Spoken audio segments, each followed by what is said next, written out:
Hello and welcome back to the Nexus Gaming Series. I am the Crushinator and I return with Mockery today. How you doing, Mockery? Hello, I'm doing well. I was excited to get a bit of a warm-up with you yesterday with those Div E East playoffs that we got to cast last night. And full respect to those guys, but what I'm really looking forward to here are these matches tonight. With these Storm Div finals. A bit of a step up in intensity, in stakes. And I personally know a lot of players that we're about to see here tonight, so this is going to be fun. I know a bit about the history with these players, and I can tell you that it's going to be exciting. We've got some really good talent right here. I am excited. How you doing, bud? I'm doing great. I've got a new processor today. I got super lucky sniping the new Ryzen 5800 3D. I can't believe I got it, but we've got a webcam for Mockery today. Everything's looking real crisp, so I'm hoping that the quality is chef's kiss today. We've got We Taketh Awayeth versus pre-workout Powah. This is the grand finals here. This is all it's going to be. It's not going to be a double knockout where someone's got to win two series. We Taketh Awayeth coming in as the first seed, as first pick and map pick for the first map, but otherwise it's just a straight up best of 5. Yeah, and I was talking with you a little bit off camera before we got started here. And I gotta say, I think that's an elegant solution for the team that's ahead to not get a full just match win, game win right off the start going into the series 1-0, but instead just giving them the advantage of dictating both map and pick. That really gives you the opportunity to just have a ton of control over the strats that you're going to run when those games get started. And really just set the tone for the entire series. So here, with We Taketh Awayeth, you know that whatever they're running right here, this is something that they had an idea of it, they had a game plan, and I want to see them put it into action right here. I want to see what they do when they come in with the advantage. We're trying to fill up our lobby. Looks like our last player is pending invite. Once that is settled, we'll hopefully be able to get into our game number 1. Well, we've got an opportunity. Let's go over to the map pick screen, see what has been banned away. Dragonshire and Volskaya Foundry removed here by We Taketh Awayeth. Pre-workout Powah has banned Braxis Holdout and Alterac Pass.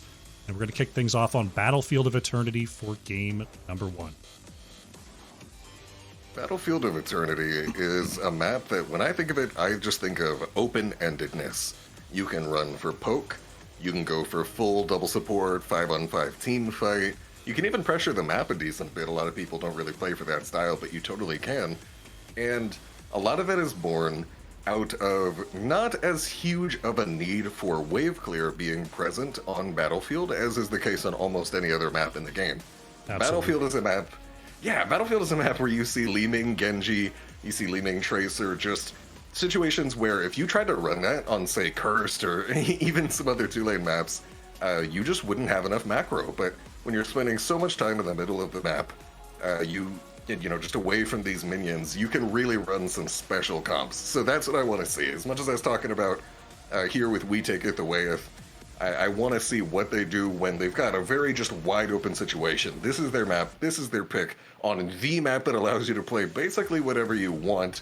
What do they have in store for us?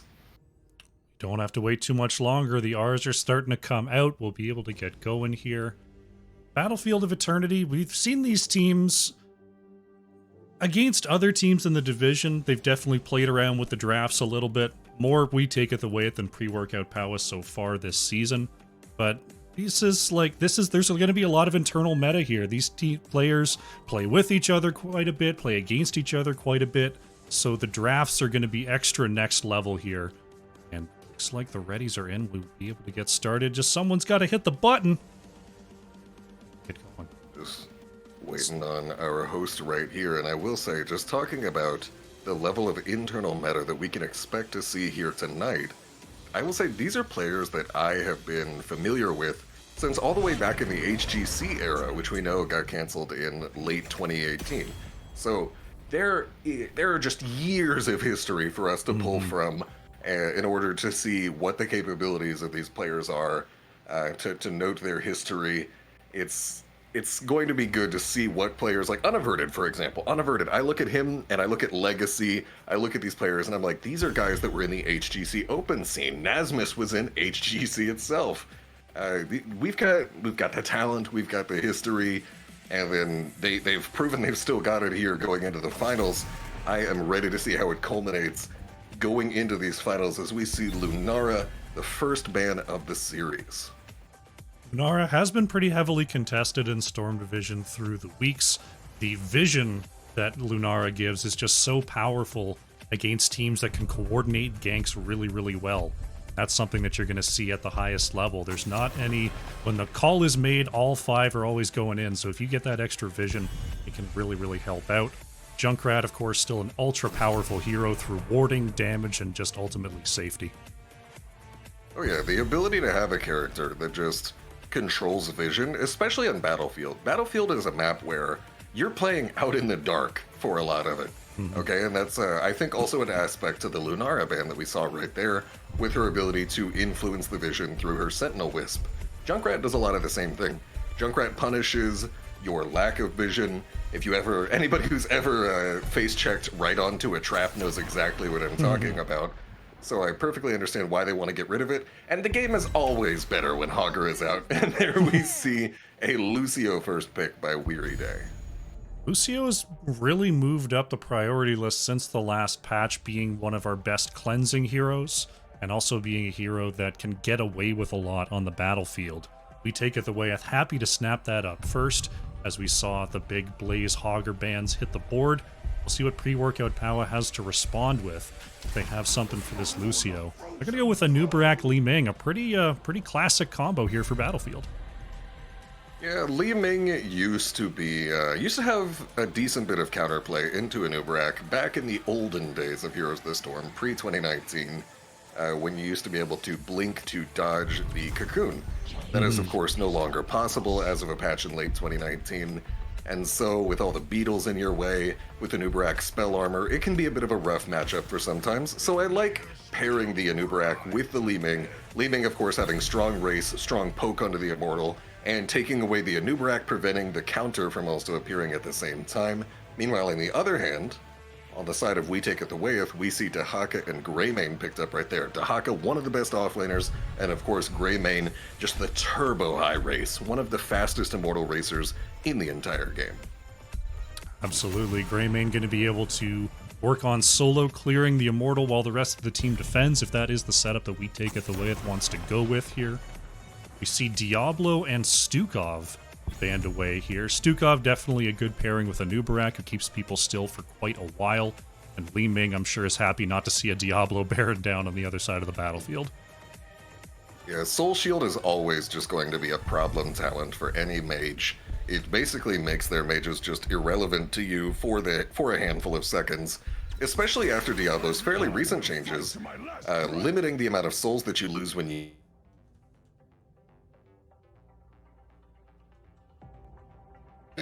I know they've pulled it out a few times here and there, and I am excited to see it here again. Not exactly what I expected, to be honest. And of course, Legacy on that Rehgar. Legacy, a strong support player with years of history of success. I was just talking to him on Twitter the other day. He believes his comms are what separates him as a player, his ability to communicate with his team, share that information, make calls, even call off calls that he thinks will not work out. You love to see just veterans of the game right here. Meanwhile, on the other hand, we have Muradin and Hanzo getting picked up. So I'm just looking at this and I'm thinking, man, this is so much race. They just shred through that Immortal on the side of We Taketh Awayeth with a combination of that Serrated Arrows Hanzo and the Greymane.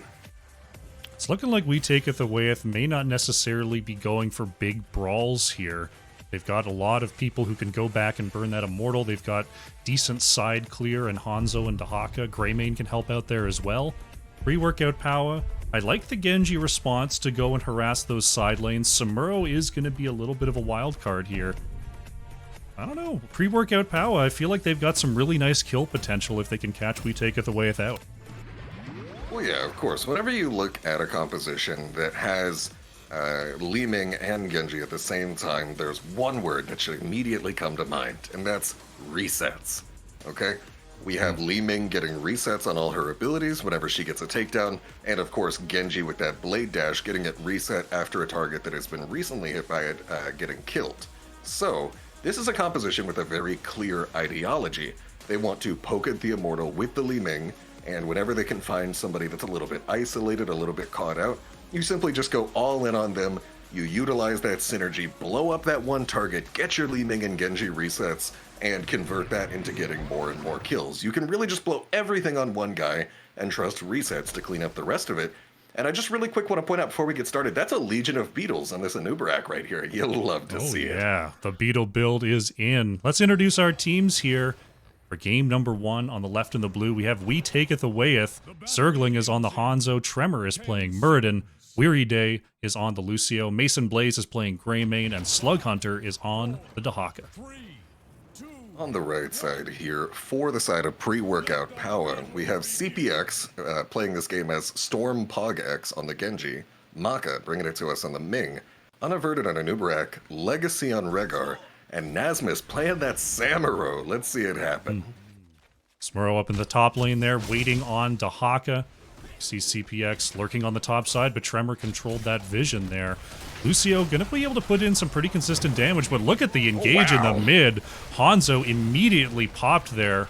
Maka and Unaverted really locking in for that first kill. That burst damage is just no joke. You can already see exactly what we're talking about here. Unaverted and CPX trying to go in on Weary Day, but Lucio is a rather slippery little guy. Mason Blaze taking big damage from the arcane missiles, the magic missiles. Arcane is the orb. Nasmus and Slug Hunter trading a few hits here in this top lane, but still just that instant kill pressure. I think that's one of those early game ints where you're like, oh yeah, I'm against a burst comp. I gotta take it easy here. I gotta show him a little respect. See if that respect is given as we see Weary Day chasing out Unaverted on the low side, just keeping an eye on things. Lucio, that mobile ward in a way, going to be very helpful for We Taketh Awayeth here, as the pre-workout Powah really just waiting on an opportunity to move in. Ooh, Unaverted, wow, already evening this up 1-for-1. 2 kills in the first minute and a half here. But that kill going to be significantly in favor with the timing towards We Taketh Awayeth, allowing them to capitalize with an early siege camp. CPX also taking some damage in the meantime, able to blade dash right on out of there. Nicely done, And nicely now done. we see the rotation from We Taketh Awayeth towards that top side. They know they've already gotten what there is to have in this bottom lane. They've secured that siege camp, so now they want to see if they can do the same thing in that top lane. They would love to go for this camp right now, because that'll give them just enough time to still squeeze out this bruiser camp, and then they will have taken 3 out of the 4 maps before this first objective. See, Nasmus going to stick ahead in here. Genji not going to come on up. Rehgar was thinking about moving on in, but Samuro definitely not one to just go and fight on the point versus multiple heroes. We Taketh Awayeth is controlling the map right now. Pre-workout Powah starting their right side shaman camp. We Taketh Awayeth doing the same thing on the left, getting all the chores done before we head into our first immortal spawn. Yeah, and that's a fairly standard opening so far for Battlefield of Eternity. And Battlefield, as long as nothing particularly wild happens, generally looks the same in the early game each time. The team that gets an early game advantage takes the siege camp and then pressures the other siege camp, and you're always going to try and get these bruisers ahead of first objective if possible. Now teams looking to clear each other's camps, those top siege getting cleared out by pre-workout Powah. No significant XP advantages either way as we go into our first objective. Mason Blaze right into the race here for We Taketh Awayeth, and I'm really interested to see what these teams' plans are, not just for this Immortal phase, but for the later ones in terms of how much delay they want to do here. Mason Blaze being driven out, Unaverted was going for a stun, but comes up a little bit short. Weary Day pushes off on through, and now, oh, Tremor's actually stunned, trying to jump after Unaverted, pushed away by the objective, and now is forced to move on out. Can they find kill onto Tremor? The mirror image blocked there, and Muradin is going to get away. For a second, it looked like the jump just completed normally with the Immortal knocking Tremor in the same direction as his jump. Both teams still just racing it out at this point. And this is where I really expect to see the power of Greymane and Hanzo start to kick in. Zergling actually forced to tap rather than race. Very minor advantage for pre-workout Powah in this race out, and this might look like it's going to be a little close. Weary Day and Tremor on the right-hand side trying to delay here. Hanzo has the level 4 scatter, so we'll be able to help out Down in to the the wire. clear. Oh, wow. 1.5k is the only difference when we take it Awayeth are going to get this first objective. Pre-workout Powah going to continue to poke in for a moment. Tremor just going to absorb those shots and heal right back up again like a good Dwarf King can. Yeah, and before Genji gets that Shingon at level 13, I expect to see him get outraced by the Greymane, by the Hanzo that we see on the opposing side. And you can really see just the full investment into the race kicking in on the side of We Take It Awayeth at the moment. And not only do these heroes have excellent Immortal race, but of course by virtue of the same aspects of their kit, they also have excellent Siege. As we see them pressuring onto this first fort, I don't think they're going to be able to finish it in its entirety. Yeah, they're only going to get so much damage on it here as this Immortal gets shredded, but that is a great way to start this game. They're going to stick around for just a moment. They've got to be a little bit careful running away from an Anubarak Genji, but it looks like they're doing a good job of keeping their distance, and now that their minion wave is starting to dwindle, to move on back to safety here. Or maybe not, as CPX is going to jump in, look for Tremor. Verdin getting caught a little bit. Anubarak, oh, Ivana Verdin nearly finding the stun there. As Zergling going to follow up and put a little bit of damage in, and Weary Day is just going to go and be that annoying little Lucio interrupting the rotation.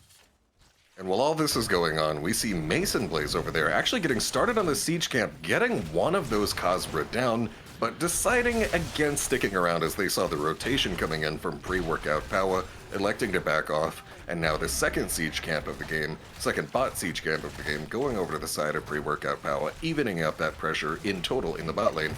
Zergling, however, trying to get that top side, aided by Slug Hunter. However, we do see some rotations on the way. They've got to finish this up soon, and they will get it in time. Just barely in time there. They felt the pressure barreling on down. Weary Day once again doing a great job on Lucio of just making sure that everyone has to move dismounted. Because I think if they were mounted up, they might have got there in time. But it is going to be a trade on these camps. Both teams approaching level 9 about the same time here. We'll see if there's enough of a delay to find level 10, or if we're going to have another quick Immortal phase. At this point, neither team looks significantly advantaged over the other. It's actually remarkably even at this point. Tahaka getting some soak in that top lane. Both teams forming up. Bruiser teams coming up, or Bruiser camps coming up at just slightly an awkward timing, coming up just about now for both teams, but they want to pressure these Immortals. You see a little bit of posturing in mid lane. Tremor forced to jump on out of there quickly, followed by CPX, who takes a bit of damage. A timely deflect going to save them from something, but still chunked by Mason Blaze. Legacy actually dropping. He's going to be okay. Legacy got a big hit there, but is able to use those bodies to move on back as the teams are trying to get to their side lane, soak out level 10. There's Slug Hunter on the top side. There's the rest of pre-workout Powah just going to quickly knock out that lane, and we'll see who grabs their 10s first, but both teams absolutely waiting for that spike. Both teams just love to get so much extra kill pressure once you get to that 10. Oh, Maka's in trouble on the top side. Maka. Wow, Li Ming chased down there. Weary Day finding one. And you'd think that Genji would be the one out there fighting people on the pick, but Lucio has been the master assassin so far. Well, I don't see a Taketh anywhere, so I'm not sure what you're talking about as far as a master assassin goes. But, you know, Lucio gets called Heal Tracer pretty often, and you could see it right there, able to just hound the Li Ming all up in their face. CPX with the agile dismount onto the backline, immediately thinks better of it and gets out. That's a huge arrow from Zergling, and the follow-up takes out CPX. There's the cocoon and the burrow charge out, and that's only going to be a single kill, but a big one in favor of We Take It Awayeth. Great arrow there from Zergling, catching all three. All Mason Blaze had to do was get in there and bark one down. Genji gonna have to come on back with the respawn. But look at the clear. We Take It Awayeth. They tap their back camp as well, so they're gonna get an objective pushing the bottom lane as well as their shaman camp here. Samuro's actually hit with the drag there by Slug Hunter, but by virtue of being a Samuro, is just gonna walk. Uberak may not walk there away was here. a bug, actually, in the earlier states of HOTS, and I know what you're thinking. A bug with Samuro? No way. But there was a bug in earlier versions of Heroes of the Storm where Samuro could actually occasionally die, believe it or not. but I believe that has since been long patched out of the game. As we see pre-workout Powah defending against their second immortal of the game, 9 minutes in, this one's significantly more threatening onto that bottom fort, unaverted, taking decent damage in the meantime. Sidewalls trying to get taken out by Zerglings so they can get some better scatter angles. Unaverted getting knocked away, and this fort looks like it's going to go down. There's the cocoon onto Lucio. Lucio gets caught, but Slug Hunter coming in from the side. Nasmus is coming on down, and we've got a full engage here. Unaverted going to get hit with that Ancestral Healing to stay alive. Weary Day forced out. Li Ming is going to get hit there, though, by Greymane. Looking for a reset. There's the Bark again. Anubarak is going to go down. Tremor's so low, but does survive here. CPX trying to get a deflect with so many little instances of damage with that Dark Swarm. Tremor starting to heal up here, but that's a double kill for We Taketh Awayeth on the remnants of that fort. They get the first structure, and now they're starting to pull ahead in these kills. Yeah, it was definitely even to start out the game, but we see, at this point, We Taketh Awayeth consistently getting these victories. They won the first 2 objectives. They took the first 2 camps. And I gotta say, as much as it has been a team effort, Zergling is hitting these arrows. Oh, yeah. And I tell people all the time, you know, I say, hey, if I could choose between a Hanzo that knows all these fancy little tricks and that can do this and that, or a Hanzo that hits his arrows, I'm taking the Hanzo that hits his arrows. And I think Zergling is a good player that can do both, all right? I had the good fortune to be able to play with him for a brief moment in time on Scythe Esports, where I was heavily outclassed by everyone else on the roster. We see some pressure. And now both forts already advantaged in favor of We Taketh Awayeth. 13 advantage. They feel pretty safe going for this siege camp. 13 now achieved as well for pre-workout Powah. We may see a bit of a scuffle, but with the camp taken, they're just going to go ahead and try and back out of here. There's a cocoon onto Weary Day. Weary Day able to get behind the wall there before the cocoon hits, so that's going to cause a problem here as Taketh is coming in for the flank. Unaverted, nowhere to go, is going to get caught. Another arrow is going to hit onto Li Ming. Maka going to try to blink out, but Rhaegar is chased down. Li Ming is next to fall. CPX and Nasmus the only ones left here. Genji is going to be dragged and removed. Quad kill for We Taketh Awayeth right on top of this objective spawning. Nasmus is being chased down. Weary Day wants the last hit. There are the mirror images, but they had so little health that Samuro is quickly revealed to bring the full ace for We Taketh Awayeth. And now they're going to get what's very likely to be a close to full shield immortal. And at this point, you gotta start feeling a little bit of desperation from pre-workout Powah. At this point, once you start losing those early keeps, as is liable to happen with a very strong immortal soon to be just around the corner, at that point you gotta start thinking about getting some burst picks. You gotta think, what can we do to make a play to get ourselves back into this game? Luckily, they're playing the perfect comp to get a burst pick. Zergling actually getting engaged on by Unaverted does get the timely high five from Weary Day, booping away CPX. Oh, actually, CPX goes down before the Ancestral Healing connects. Ancestral almost hit, and now it's a total turnaround. It's 16 versus 13, and We Taketh Awayeth find the turnaround triple. Nice dodge on the arrow there, but Maka's still going to get hit with the drag, and Li Ming is popped. Look at We Taketh Awayeth. They've got pressure in the top lane. The bottom lane is pushed in. They are 100% in control here, even going for a Bruiser Camp steal. Not even a single point of damage onto the Immortal for We Taketh Awayeth. And I gotta say, Crush, I appreciate you being nice and calling it a dodge, but let's say it like it is. That was a bit of a miss on the Dragon Arrow. Not to take away from We Taketh Awayeth. Circling. Wonderful stuff so far. Bit of fighting, a little bit of a scuffle, unaverted on the scene at the moment. And like I said, they're getting desperate. They want to find something. Love the tongue from Slug Hunter. Wow. Slug Hunter just biding their time there. Finds the Anubarak trying to go out and follow up the engage from Samuro and Genji, but no luck to be had. Anub down for 24 seconds means that, oh goodness, Samuro caught again! The burst is insane. It just one drag and that is it. X-Strike is going to try to get CPX on out of there, but Genji is going to fall. We Taketh Awayeth. They're going to push towards the core.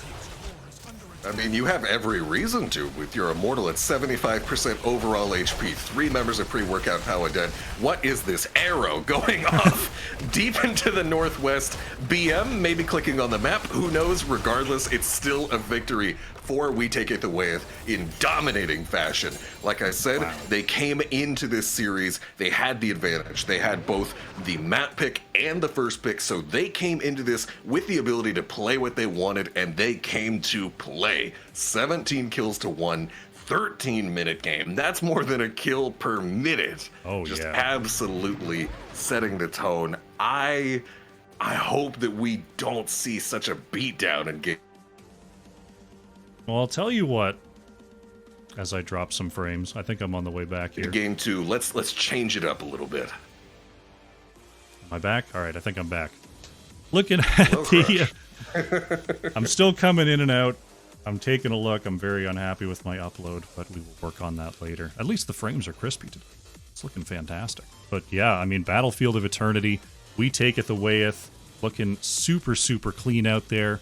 We'll see if pre-workout Powah can bring it back. They've absolutely brought it back as the season's gone on. I mean, they're here in the grand finals. They've had some really great series here versus we Taketh, Awayeth so far. So I'm not worried in that it's going to be just a total stomp all the way, unless we Taketh, Awayeth is going to, bust out something that pre-workout Powah is not seeing coming. And that's the thing about HOTS is, as much as a series can look absolutely one-sided in game 1, that doesn't always say how games 2, 3, 4, and potentially 5 are gonna go in this best of 5 right here. As much as things can go that way, I just want to see a little bit of shaking up the comps. Say, okay, hey, that didn't work out for us game 1, but you know what? We take it to a different map, we run a slightly different style of play, and it's a whole different game. And remember, in game 2, we Taketh, Awayeth is not going to have the simultaneous advantage of both map pick and first pick. They will only have one of the two.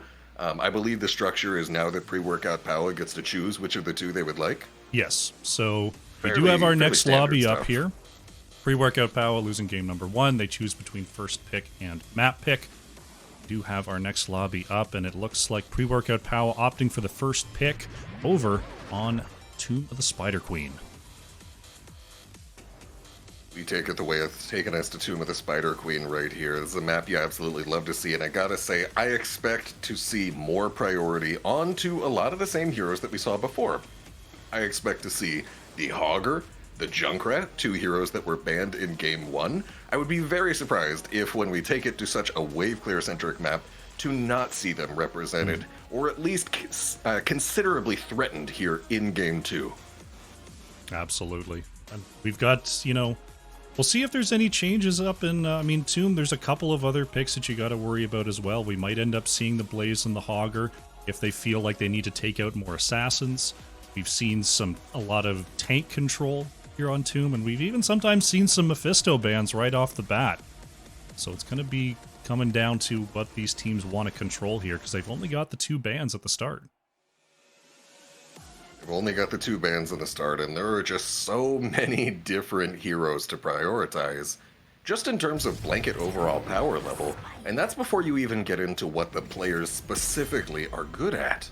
These are players that have deep pools, that have played the games for long times, long histories, and you can only take out so many heroes, exactly like you said. I honestly wonder, Crush, how would you feel about a 4th ban coming in right after that 3rd ban? Or maybe even before the last round of picks, just something. How would you feel about that? I've talked to a few different people about, what we can do as a community to patch the game in a way. Like, what do we have control over? We have control over maps, we have control over some talent choices, but I think the main toggle we have control of as a community is the bans. We can do it separately in these custom lobbies. Whether it's having extra mid bans, whether you get 3 bans at the top instead of 2, I think it would be a cool toggle to play with if maybe, a tournament would give it a try, or some in-houses would give it a try. It's tough when you don't have, everybody on board, and you have to go back to just what the game has in store, but I think it would be cool to see how the meta would shift if both teams just got a couple extra bans. Yeah, and I just want to walk our viewers through a very brief history of the ban system as it evolved in HOTS. We actually started out with no bans in ranked whatsoever. You could just pick whatever you wanted. And then we got 1 ban, I want to say, or maybe it was 2 right at the start. And then when Blizzard introduced that 3rd ban, their original plan was actually for the 3rd ban to come in the middle of the draft, as in you would get the 1 ban at the start and then 2 bans in the middle. And it was only due to community backlash that they decided to shift that extra ban over to the start of the draft. So I'm just wondering, what would the game look like if it was more of a 2-2 or even a 2-1-1 throughout the draft? It certainly has very interesting implications, and I love what you're saying about how that's something that we as a community can do ourselves. Yeah. Regardless, getting into the actual game in front of us right here, we see Blaze taken away. One of the top offlaners in the entire game has excellent macro. The Lunara, the Lucio, the Junkrat, those three bans are the same as last game. Notably, Hogger making it through the bans, this time not banned in favor of the Blaze. I feel like we see a Hogger here. We Taketh Awayeth, definitely respecting the Lucio there. They're going to grab Dahaka Vala, though, so still opting for that Dahaka for Slug Hunter, possibly giving the Hogger away. Interesting that, Dahaka on Tomb, yeah, you don't use the global quite as much, but you can still get speed boosts all over the place. Not so worried about the dino there. But maybe Slug Hunter's just feeling it. We got some huge drags there in game number 1. Maybe he's saying, let me just run it back here for game number 2. I mean, ooh, alrighty. Nasmus on the Urel and Maka playing the Sylvanas. At least when it comes to ladder play right now, which I've been fortunate enough to have some success in, I feel like Sylv is kind of free low. Oh, there's the Tracer ban right there, taking it away from CPX, not going to be able to pick it up. And Tracer loves to just bully the Vala, bully Dahaka. Not much those heroes can do into it. I think that's an intelligent ban on the side of We Taketh Awayeth. And Sylv, I gotta say, you've got the ability to retool this character into basically whatever you need, and your ability to enable the objective and enable the boss into massive pushing power has to be respected on a map like Tomb. So I just can't wait to see what Maka's able to do with it right here. We do see that Stitches ban from pre-workout Powah. I think that's another great ban here. Stitches on Tomb has this ability to either get absolutely nothing done at all or totally take over a game. So I think pre-workout Powah just wants a more even-keeled matchup. Weary Day locking the Anduin, and Zergling is going to bring a Nazebo here, something that we've hardly seen at all. Nazebo is always a rather polarizing figure, I feel like, in the competitive circles of Heroes of the Storm. I remember Unaverted in particular, who we actually see playing on the right side here for pre-workout Powah, had a particularly controversial build running Dead Rush, a bit of a Frankenstein Nazebo build. As CPX, unable to pick up the Tracer, opts for the Mephisto instead, and Deckard for Legacy. I like this Mephisto. We've got Nazebo, a fairly, there's not a lot of movement abilities with Nazebo. Anduin, same thing. Possibly going to be able to go back and put some damage onto Vala as well. I think this Mephisto is a little bit scary here. Though into Nazebo could possibly run into a zombie wall counter if Zergling can get in range. Tremor's going to bring it on back with the Muradin here to round it out for We Taketh Awayeth. And I think this is a really interesting matchup here. Pre-workout Powah have some great zone control and possibly some great zone lockdown to allow Mephisto to move in and clean up. Mephisto is always, in my experience and opinion, very heavily dependent on the player. You have players that make Mephisto look like the most unbeatable, ridiculously high damage output, just dominating carry. And you have players on whom Mephisto seems a bit underwhelming. And it makes sense, because that's just naturally how the character performs. The more damage you deal, the more CDR you get, and the more damage you deal, and so forth. So, I am never 100% comfortable calling, oh, I think that this is going to go this or that way, outside of a straight hard counter in the presence of a Mephisto, because there is so much room for individual player skill expression. Absolutely. I mean, me trying to pilot a Mephisto, absolutely no good at all. And then I see someone else come on in and quadruple my damage, and I just realize I've got a long way to go. We'll see how it turns out here. We're going into game number 2. Let's get these teams introduced real quick. We Taketh Awayeth on the left in the blue. Slug Hunter is on Dahaka. Mason Blaze is on the Vala. Weary Day on Anduin. Zergling on Nazebo. And Tremor is on the Muradin. Excited to see Slug Hunter reprise his role as the Dahaka right here. reprising. And we are reprising today. And CPX bringing it to us on the Mephisto. Nasmus on the Yarel, you love to see it. High skill floor, high skill ceiling character. Legacy on the Deckard with that Sapphire. Unaverted on the Johanna, and Amaka rounding it out with the Sylvanas. I'm interested to see whether Sylvanas is going to go for the mind control or go for the Wailing Arrow here. If they're going to try to complete this Mephisto setup and go for big spread damage, or if they want to just peel one target away. Because I think you could honestly go both ways with this setup. There's a lot of different ways these things can go, as we see Nasmus and Slug Hunter exchanging blows a little bit in this bottom lane. And you know, whenever I see a Muradin on Tomb in particular, I just think that it is going to be a game largely about rotations. Muradin loves to just make the enemy team uncomfortable because his HP is largely a very free resource. Muradin is able to get health back at the drop of a hat simply by just avoiding combat for a little bit, so he's able to just make your team uncomfortable, in addition to, of course, the ability to jump out whenever necessary. So I think whenever you're seeing a Muradin on Tomb, hold on, there's a zombie wall into CPX in the top lane, followed up by the Thunderclap. CPX getting chunked a little bit right there, but dishing it back out all the same to Zergling. Nobody's gonna go down just quite yet, as we see both teams taking their bruiser camps. That could be a preview there. We noted that in draft, Mephisto always comes back to that spot and always comes back at a predictable time. If Nazebo's in range to throw down a zombie wall, Vala might be able to jump in there and deal that significant damage, as we see Zergling escaping there in the top lane. Bruiser camps gonna be waiting here for We Taketh Awayeth. They're gonna hold that out for just a moment and see if they can get a clear in the mid to allow their camp to push in a little bit further. Yep, and this is something that you also sometimes see on Alterac Pass. Really, whenever you expect to have your camp going into the other team's camp, if you simply delay your capture a few seconds after the opposing teams, then you will get the benefit of being able to clear the camps on your side of the map, having these towers help you clear. It just makes a lot of sense. I love to see that move right there from We Taketh Awayeth. Nasmus now joining the fight, followed shortly behind by Slug Hunter. But this is some strong siege coming out with the assistance of Maka's Black Arrows. And now there is the drag onto the Mage Minion, getting rid of that AoE spell armor for pre-workout Powah. Both teams' bruiser camps completely dead at this point. Zergling now coming back onto the scene in top lane. And so far, not a particularly bloodthirsty game. We're pretty early going. Nazebo not exactly known for being super bloodthirsty in the early game. Mephisto damage decent, but really tends to scale up over time. So you're not going to see those big pops like we saw in game number 1 there with those two, especially pre-workout Powah's burst setup right from level 1 on Battlefield of Eternity.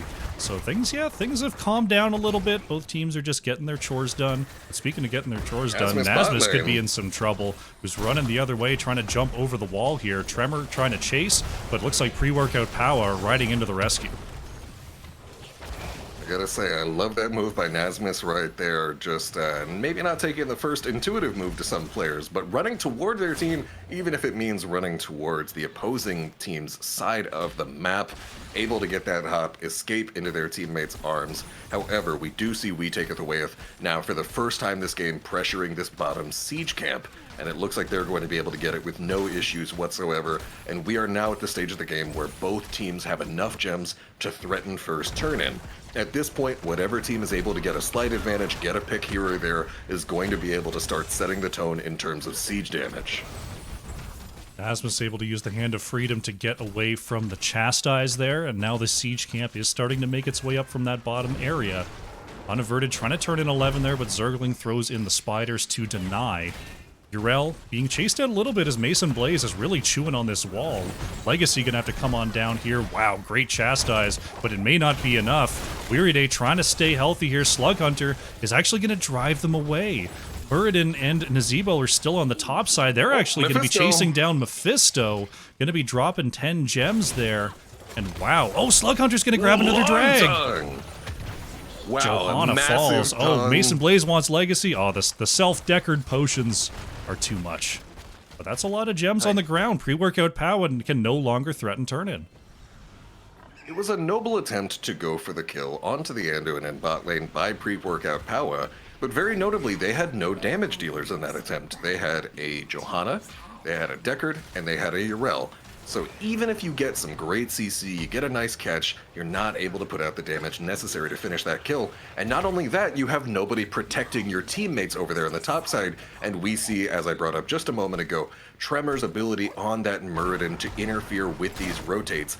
CPX not really able to escape on that Mephisto, not a lot of mobility on that character, as we see some more damage coming out. Zombie Wall trapping Legacy and CPX simultaneously, brilliantly placed by Zergling, able to get out a lot of damage and force out a healing tap from CPX right here, as we're going to see this siege damage just go and start right off the bat, getting whatever they can. Objective down past half health as it throws those web waves still onto the invulnerable wells. You love to see it, but the wall is going to be taken down there, and now we see a rotation up top. Weird Day and Tremor trying to guard this a little bit, forcing Legacy to hold up there as Mason Blaze pushes into Maka. WTA has their 10s, and it looks like they're going to look for Nasmus here. CPX able to get out of trouble. There's the Haunting Spirit. Zergling fishing in that lower corridor, but CPX was out of range. Not quite able to get the pickup right there, but I love Zergling with the aggression, just looking for it, even if it didn't quite work out.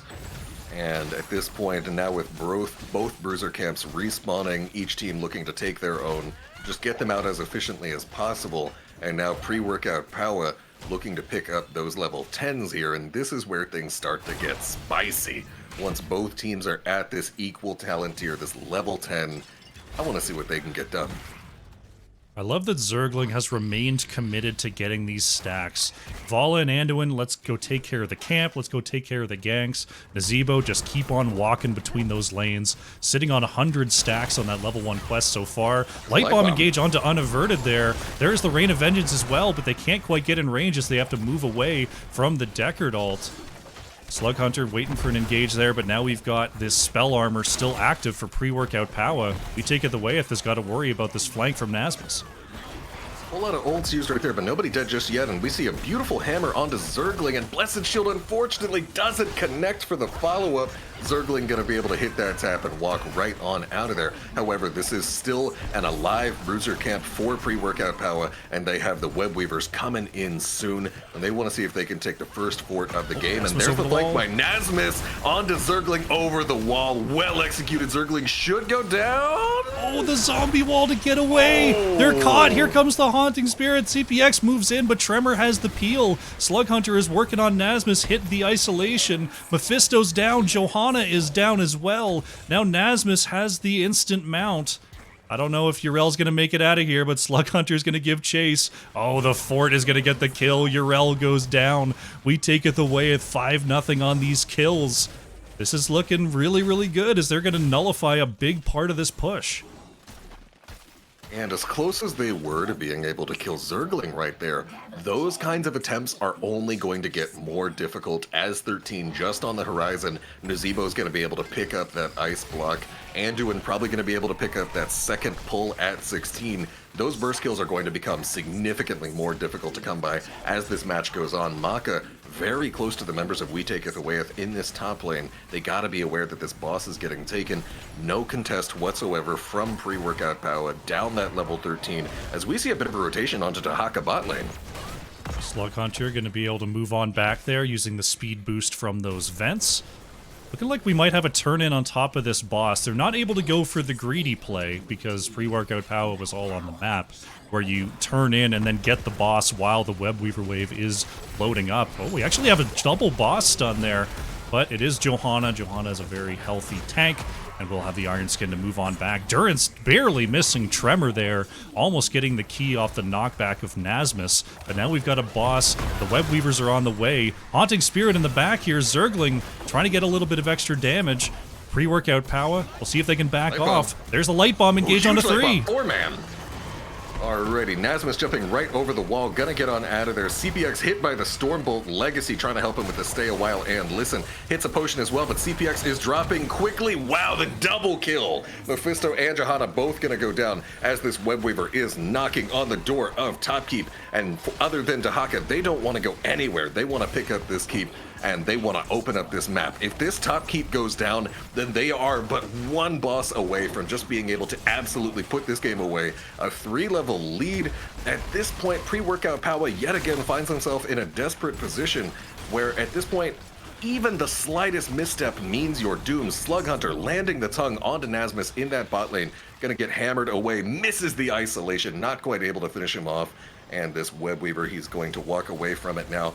Blue team, we take it away with dominating position in this 1-0 game. Gonna go ahead and take that bottom siege camp. Level 16 advantage just around the corner. And I'm just thinking to myself, Crush, how does pre-workout Powah get back in this game? It's tough here. I mean, they're not going to be able to dive on the boss. They still got 3 minutes on that spawn here. They could look for an opportunity on a gank. We see that We Taketh Awayeth, though, doesn't have enough to turn in, so they don't necessarily have to show anywhere aggressive on the map here. Pre-workout Powah, they might just be sitting back and hoping they can soak out 16 safely. We'll say soaking out 16 does require holding out for a long amount of time at this point. But it does look doable. I doubt they'll be able to catch anybody out particularly isolated. Dahaka, not the easiest target to gank, as we see Unaverted getting a little bit of scouting done with those spinning hammers right there. And now we see a bit of a mid-push from We Taketh Awayeth in this mid lane. They're going to try and get this Bruiser Camp advantage and press that 16 onto this mid-keep. Gazebo dueling with Urel there in the top lane. Teams are thinking about moving up. Anduin waiting on the edge here. Doesn't want to overcommit. Murden thinking about going up as well, but it looks like they're just going to move on forward with this Bruiser. Zebo and Urel can't really do a lot to each other up there, and Urel is a pretty tough one to gank, so not too surprising that We Taketh Awayeth didn't immediately charge their way on up there. We Taketh Awayeth now knocking on the door of mid-keep. Their Bruiser Camp is going to go down. That's a pull on Mason Blaze from Weary Day. The Leap of Faith pulling him out. Ravenous Spirit interrupted by the Wailing Arrow. There's a Nasmus flank yet again. Anduin's second pull used, so he's now out of pulls. Slug Hunter taking big damage, but gonna tunnel right on out of there. The movement speed is huge. Ooh, the Rain of Vengeance failing to interrupt Nasmus's jump as we do see the Ardent Defender popped. Nobody going down just quite yet. If you're pre-workout Powah, though, you really wish you could have gotten something there. However, on the other hand, not losing as you wait to scale to 16 is great. They want to just get that 16, take a nice 16 versus 18, maybe 17 versus 19 fight. One of the last chances they're going to have at an equal talent tier fight, and hopefully even these things up. Unaverted trying to delay just a little bit here. Every second they can delay this turn-in is another second closer to level 16 and an even defense. See Weary Day 4 on the bottom side. Slug Hunter going to have to drop some off. If We Taketh Awayeth wants to turn in immediately, they might take the opportunity to push these lanes up just a little bit. It looks like Dahaka finally going to finish the job here. And pre-workout Powah, they've successfully got their 16s. Ooh, we see a bit of a scuffle in the mid lane right here as both teams are on equal talent tiers. There's a lot of damage on Muradin, even with the Leap of Faith, not quite enough to save him. And pre-workout Powah, that's exactly what they needed going into this defense. Now they'll be able to defend 5v4, just absolutely deflating a lot of what We Taketh Awayeth is trying to do. Very well timed pick off right there. Some damage going out onto Mason Blaze. There's the Durance of Hatred, not quite connecting. Light Bomb, same story. CPX is going down fast. The Nazebo ult chasing down Mephisto, and now they're looking for Maka. Sylvanas gets caught there. Slug Hunter with another drag, and Deckard Cain is down. The 4v5 triple kill for We Taketh Awayeth. It's only Unaverted and Nasmus left. Bottom lane is pushed up onto the keep. Mid lane is pushed up onto the keep. The objective is going straight to core in the top lane. We'll see if they can go for an end. Unaverted is taking a ton of damage. Johanna goes down. I mean, Manticore doesn't care who you are. Vala's going to shred you. And at this point, this is looking like it's game, just out of nowhere. Wow. I think we are looking at sub 15-minute timings for both game 1 and 2. And once they put this away right here, We Taketh Awayeth looking like it'll take a miracle for them not to win. Of course, yep, there it is. There we go. Now, fast fast 2-0 victory at this point, and now pre-workout Powah, in seemingly no time at all, is in an elimination game scenario. This is not what I expected coming into this series. We Taketh Awayeth has shown that they are a fantastic team throughout this season, but pre-workout Powah has shown similar levels of prowess and have definitely brought, they've brought the hurt to WTA on multiple occasions here.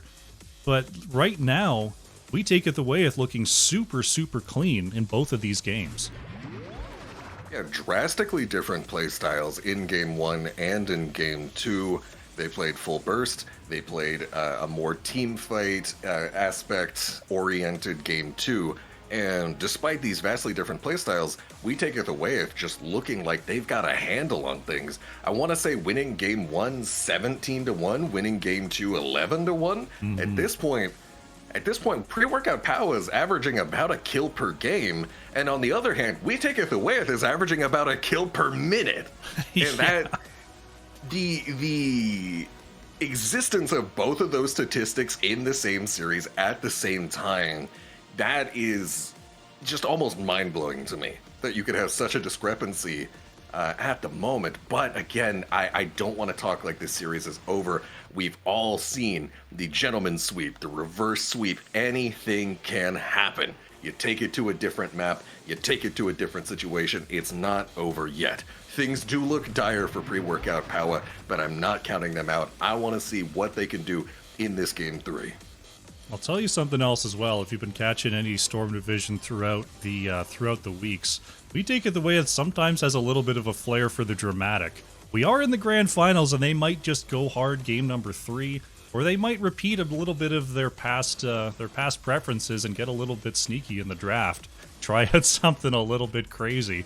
So we'll see if that's what they're feeling coming up on this game number 3, or if they're ready to just try to put this thing away. Show me the Juice Pirates, you cowards. The Juice Pirates would be a game number 3. That would be something else. Indeed. Especially because we are loading up onto our Lobby 3. It's now up.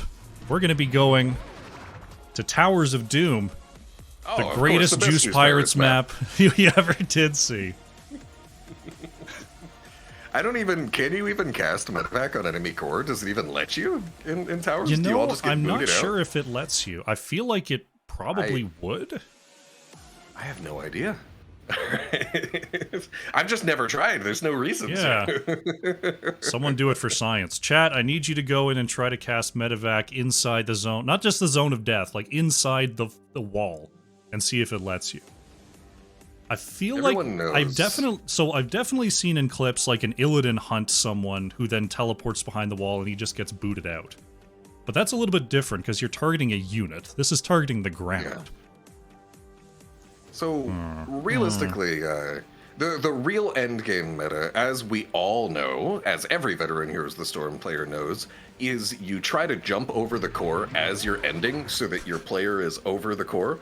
You can do this with a couple characters like Hanzo and Lunara with their jumps, and that's always fun. And so similarly on Towers of Doom, the meta is to try to have some memento of yourself on the core, whether it be a dragon arrow, some long-range skill shot, something, just be like, hey, there's me on the core. That's what you always want to see right here. But I gotta say, as far as closing the series out, I couldn't think of a better map than Towers of Doom. Towers of Doom is the map of comebacks. It's the map of, yeah, you've been taking a beating. Yeah, you're down 20 shots to 4, 20 health to 4 on your core, but you can still come back. And so if there's any situation where things look rough, but you need a comeback, it's the one that we see for pre-workout Powah here in this game number 3 right here. Looks like everybody's ready, and I'm just wanting to see the comeback just to keep things competitive. Oh yeah. I'd love to see some more games here tonight because the quality has been absolutely fantastic. But our draft is up. Let's jump on in and see what these team comps end up being.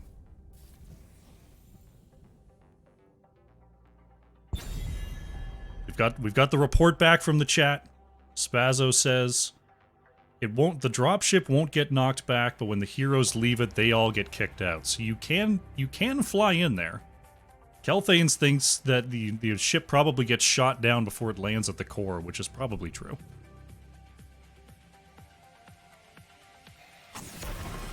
Well, now we just have to see it for science, of course, as we see the Junkrat banned away.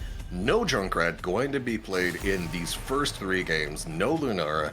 These bans have remained constants. And it wouldn't surprise me if we see yet another Lucio ban, yet another Hogger or Blaze. This is a bit of a different map than what we have had in the past, but these heroes are still very strong.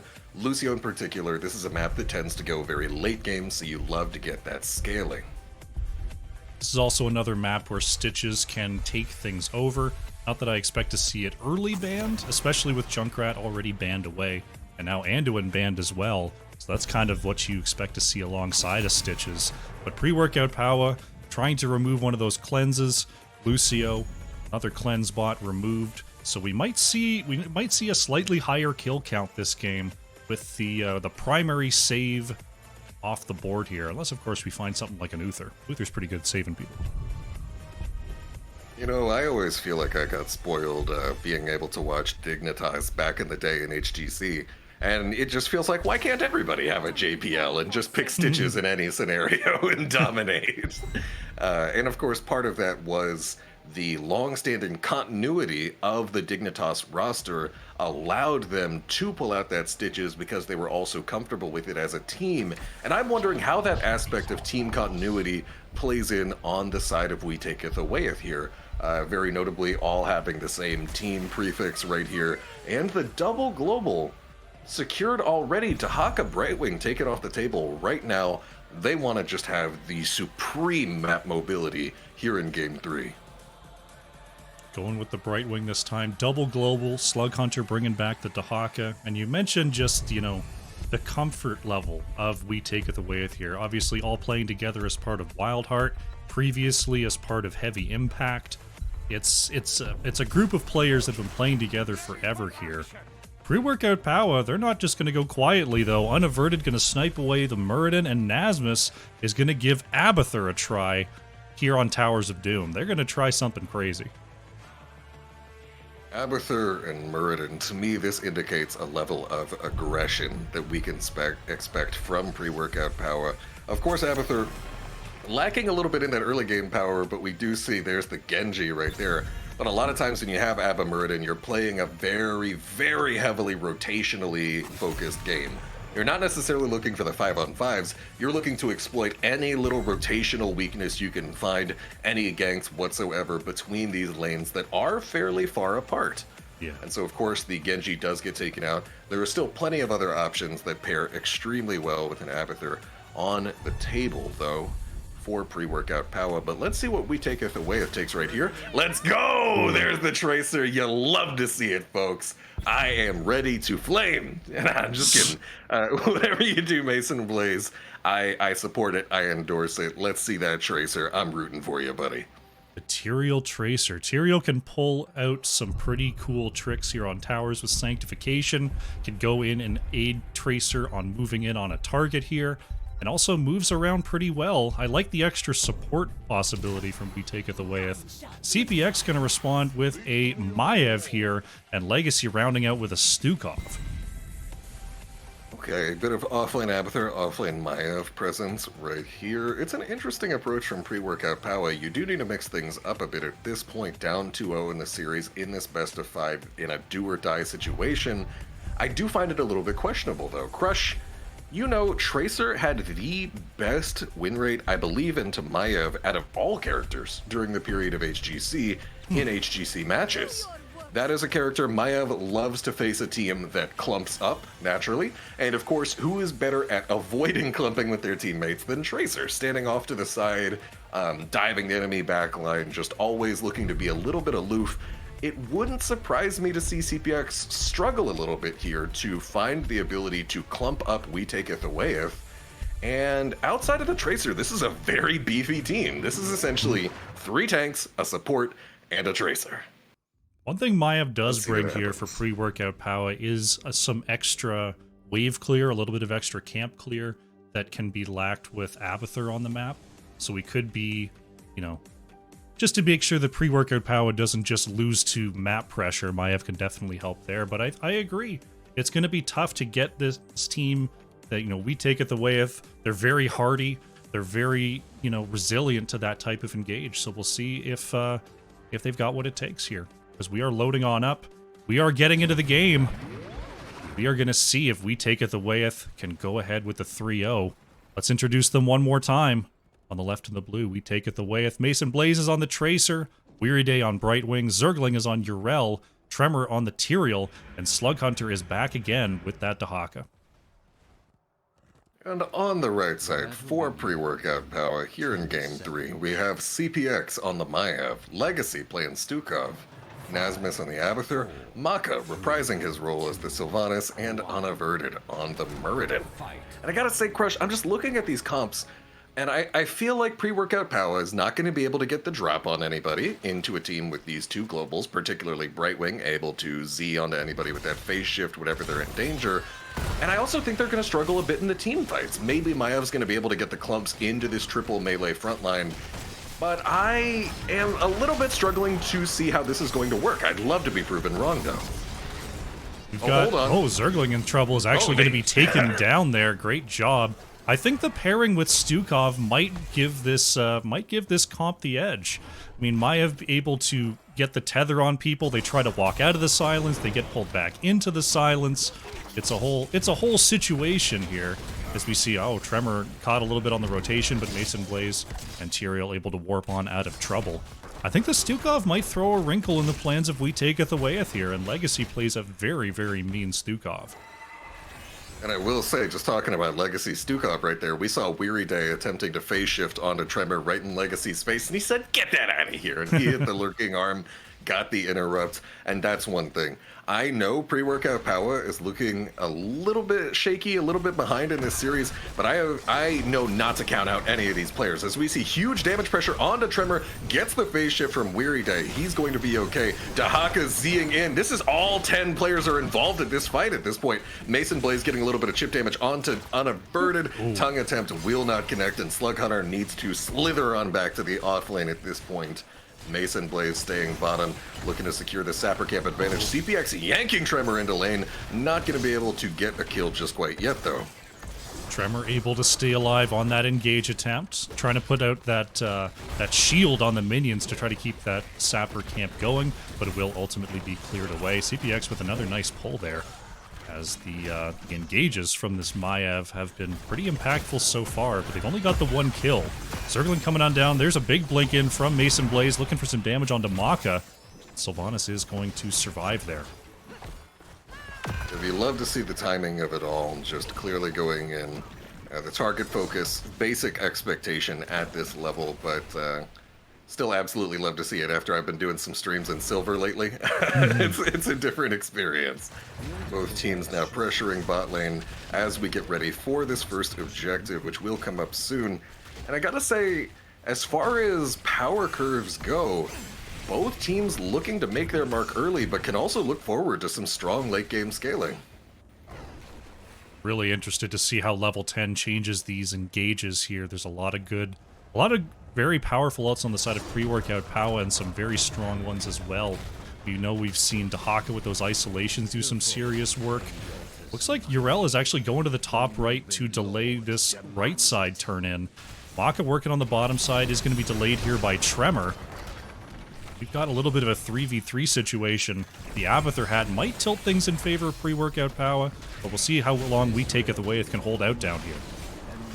And I gotta say, if your only DPS bottom is Tracer, not particularly adept at winning fights before level 7, before getting that big power spike in damage, unlocked and loaded. Tremor taking big damage, doesn't sword out, in fact actually swords in. Mason Blaze gonna recall on out of there. Huge tongue on the Maka from Slug Hunter, gets interrupted by a well-timed lurking arm from Legacy, but it's not enough to save Maka. Mason Blaze dropping very low, is gonna be forced to back off. Mason Blaze does not have a healing fountain. Weary Day going down as well. Weary Day gets caught there. Zergling finally able to make it on down. Great drag onto Legacy. Tower shots are connecting. Knocks back by Yrel into the towers. There is the Dark Swarm. TPX not able to get the drag in time, but Dahaka is. There's another kill as we take it the Awayeth. They're going to try to chase down Unaverted next. Do they have enough damage? The body blocks are crazy, but Abathur's shielding is enough to save Unaverted. Nice job there by Nasmus to prevent another kill. I gotta say, the members of pre-workout Powah are looking like a bunch of slugs right now because Dahaka is hunting them down as we see the invade onto the Sapper camp. Don't laugh at that, that was terrible. And now they get the invade, pressuring onto this bottom fort. Mason Blaze stepping up right here, and you love to get those Sapper camps in. They can fall back to their own whenever they would like. Tremor getting up in there, gonna take a bit of damage. Zergling as well, actually dropping very, very low. Skullcracker interrupting the channel on the hammer. Zergling trying to get out of here. Lovely Stormbolt. Zergling will go down. Tremor hopping up out of here. Unaverted's not done yet, however, the yank from CPX. The damage. Tremor dropping low. Stormbolt does not connect. We'll be able to get on out of there. Only one kill for pre-workout Powah, with the opportunity maybe to pick up a few more, but still a great play in a desperate situation. Good stuff from pre-workout Powah. I love that Skullcracker pick from Unaverted. Does such great work into Yrel. Getting those little micro stuns means all those charged abilities canceled immediately. And that showed there in that chase. Weary Day gets pulled, but is able to get behind the wall there. We see Yrel covering the mid, Dahaka pushing in the top. So we take it the Awayeth, just trying to survive and grab this experience on the path to level 10, as we have a double altar phase about to come on through. Both teams just heroic spikes just around the corner. Mason Blaze gonna recall to avoid the Umbral Bind right there. Not trying to get yanked up in there. Ooh, there's the Shade of Vengeance, not going to connect with anybody just quite yet. Muradin getting that level 10 power spike on the Stormbolt, and we see Zergling immediately pressuring that top turn-in, and it doesn't look like anyone is going to stop them. He is able to get it off, and still not a single point of damage has been dealt to. We take it the Awayeth core. Hold on a second, there's the Wailing Arrow onto Tracer. Sanctification, going to get rid of it. Unaverted, forced to jump out. So much happening back and forth. Oh, the counter synergy with the hammer and the tongue. You hate to see it, but Legacy getting pressured in the back. Zergling going in there, trying to get this last hit onto CPX, double stun into the wall. Slug Hunter on the chase, that's Stukov going down. Maka is the next to go, but Tremor is popped there by the Abathur clone, which will finally expire there. Still a 3-for-1 for We Take It the Awayeth, and they're going to see if they can get another channel here, possibly putting the core health of pre-workout Powah down to 20. Oh, Mason Blaze has got to watch out for that Abathur hat. Tracer nearly getting caught there. Yeah, Muradin with that Skullcracker, able to put surprising pressure as the Tracer player. And I just want to highlight something in particular, this Sticky Bomb choice by Mason Blaze. Mason Blaze is into a healer that has no form of cleanse whatsoever as this Stukov. So that Sticky Bomb, I expect, is going to continue to get big value here in these fights, even if you miss Sticky Bomb as a threat. So I love a little bit of that tech right here as we see now We Take It the Awayeth approaching the Sapper camp. Could have a big invade here. Unaverted is going to catch one. Those Skullcrackers are coming out. Brightwing is put into the containment disc.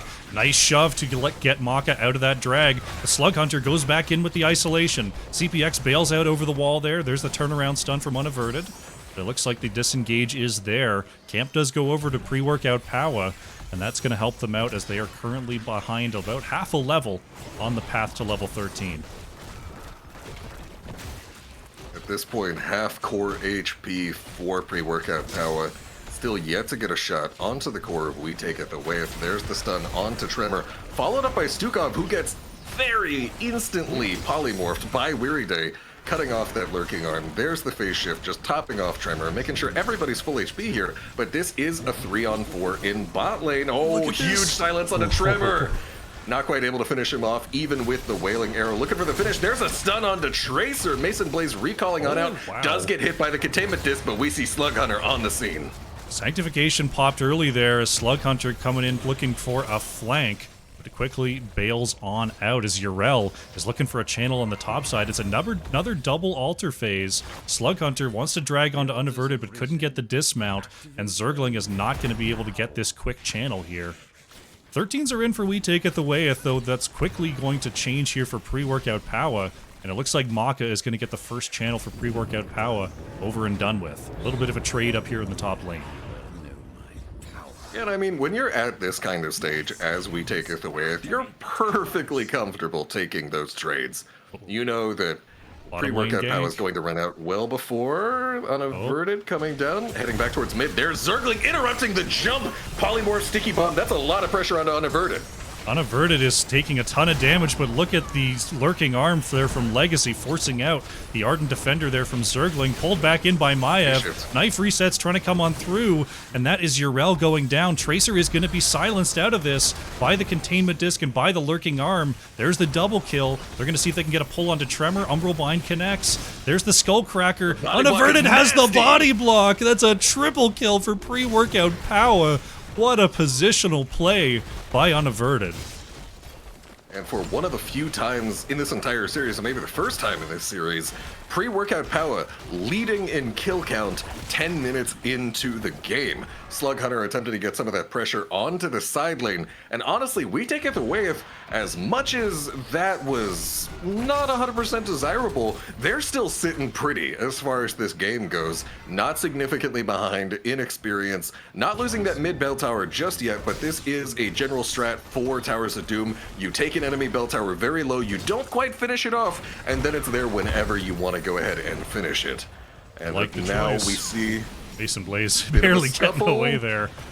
I was looking like a Sapper's possible getting blocked for bind. just a moment. There's an Umbral Bind on the Zergling Disc. Nice disengage though. Okay. Pre-workout Powah forced to move back to Haka, doing the similar strat in the top lane, getting the top bell tower very low, and will be able to dig on in for this fight. 16 is not close. There's the Stormbolt going to connect. CPX going to get a triple Umbral Bind there. Lurking Arm on the edges. There is the Sanctification in the back. They're looking for Muradin. They found the Stukov. Stukov is going to go down here. Unaverted trying to board away in the back line. Here comes the ultimate evolution. CPX gets over the holy ground, but still taken out there by Zergling. There's a double kill. Nazma's trying to mix it up in the back, but that clone is going to expire, and the chase is on. They find another drag on a Muradin. Oh, and interrupting the jump yet again. I feel like I just saw this in mid lane, and here it is once more. The pressure onto Maka. Mason Blaze backing off. It's a little bit too dangerous. Zergling running in. Zergling wants it. Oh, nice. The dodge by Maka. Well timed. There's the Critterize from Weary Day. Looking to set up whatever they can with that armor reduction for these burst kills. And I think that a little bit of what happened there in that bottom fight, as we see, we take it the way of taking out this bottom bell tower before looking for the objective, trying to squeeze out any extra shots they can. I feel like a little bit of what happened is that we notice a reactive ballista spores on the side of Legacy. I think that may have baited him into stepping forward a bit and then getting died by the Nahaka as we see yet another fight in bot lane. CPX is going to get the camp steal here and then vault on back to safety. Cheeky plays there from pre-workout Powah are going to ease up the pressure a little bit here in the bottom lane. Camp is going to be tried to be cleared on the spot, but it's finally broken free here. If my count is correct, the next phase is a triple altar phase, which is going to be very important for pre-workout Powah to try to stabilize here. Massive Shove going to send Zergling on back. Towers are upgrading. We have another engage possibility as the defense continues in the bottom lane. And now at this point, once you've got control of that bottom bell tower, you just want to do whatever you can to prevent it from being taken back away from you. Zergling getting phase shifted by Weary Day. The responses from Weary Day onto the correct target every time, and they're basically instant. Nazma's cloning the Maiev, bringing it in. There's Ardent Defender popped. Tremor dropping very low on that serial, trying to get on out of here. Zergling in the lurking arm, gonna get yanked into the back line. They're gonna finish him off. 1-0 in favor of pre-workout Powah in this fight. They're gonna go and try and get this bell tower back. The recall bomb into the Saints. Huge sticky bomb value, slowing everybody. CPX now dropping very low. Massive tongue onto Unaverted. Will be able to drop out. Tremor dropping now. 2 kills, nothing in favor of red. Never mind, 2 for 1. Weary Day dropping very low. Finished off by the Abathur. Mason Blaze and Slug Hunter still diving around, but the tower is going to go back to pre-workout Powah. Mason Blaze has a move to get away. Slug Hunter, low on resources, is finally going to go down. Pre-workout Powah, they're looking for Mason Blaze. Where's the Stormbolt? Massive Shove, not going to connect either. Tracer gets on out of there, but Mason Blaze not even going to have a chance to work on a cheeky cap. Pre-workout Powah is going to lock in all 3 of these altars. Not even able to go for the Abathur or anything like that, just too far back, too threatened. Mason Blaze gravitating down a little bit as we see the boss. And at this point, as much as boss is to do damage, I feel like pre-workout Powah is taking this boss to take it off the map so that it's not an option for we Taketh Awayeth. Because Absolutely. with this, that 4 core HP is more than a third of their remaining core health. They just want to remove the option. Sapricap gonna respawn in 5 seconds for pre-workout Powah. That's certainly on both teams' minds at the moment, as we do see we Taketh Awayeth Sapricap approaching that bottom bell tower. Both teams about even in experience, but a large core HP lead in favor of we Taketh Awayeth. Still anybody's game. Despite getting all 3 of those shots, only 9 core health peeled away from WTA's core. You see Dahaka up in that top lane looking for a possible push onto Abathur up there. Durell's going to rotate on down once again. But with those late kills, pre-workout Powah have evened up the experience count. They're exactly on path to find their level 20s, and that's where these fights get super, super interesting. You love to see the 20s. I want to see somebody get stuffed, personally. Oh, Stormbolt over the wall on the Tremor, attempting the silence combo. Virulent Reaction, just inches off of getting the stun combo onto the Muradin. It's not technically a stun, it's a root into silence, but it's basically the same thing. Altar spawning in 20 seconds, level 20 achieved for we Taketh Awayeth. The same will come for pre-workout Powah in just a moment. Dahaka's pushing 3 shots in the top lane here. Slug Hunter is going to convert those to bring the core health down to 8 as our single altar phase is spawning. Dahaka is going to come in the back and to find a quick drag onto Muradin. Zergling going to get the knockback as well as CPX goes into the backline of WTA. Nasmus is in, but is getting quickly burned out there by we Taketh Awayeth. That's pretty big. Another interrupt on the jump. Unaverted is going to have to hit the rewind. There is a huge sanctification guarding everybody. Legacy in trouble. Stukov is going to go down. Unaverted at the avatar mode trying to survive here. Tremor chasing down Maka as well, and we Taketh Awayeth absolutely controlling that fight. Unbelievable there. The sanctification was money. The sanctification, the ability to get Stukov just in the middle of their backline as we see the mule for stall used right there by Nasmus, but it's not going to be enough. Weary Day able to get this turn in, and at this point pre-workout Powah, only 3 core HP remaining. Unaverted running away near this boss pit, gonna get chased down by Mason Blaze a bit, will be able to dwarf toss himself right on out of the action. This is where you see why it was a good idea for pre-workout Powah to take that boss. If they hadn't taken that boss earlier, game's over right now. We Taketh Awayeth just runs in, ends the game. As it is, they've got to try to take this bottom lane. They've got to try to get some more sappers in, which is a significantly harder win condition, especially if Unaverted just goes and tries to find a kill right now. Double Stormbolt as CPX and Maka trying to catch up here. Slug Hunter's on the flank. Weary Day able to blink on out of the action. Mason Blaze pressuring the back line. Unstoppable for Sylvanas is used, trying to make sure they're as safe as possible.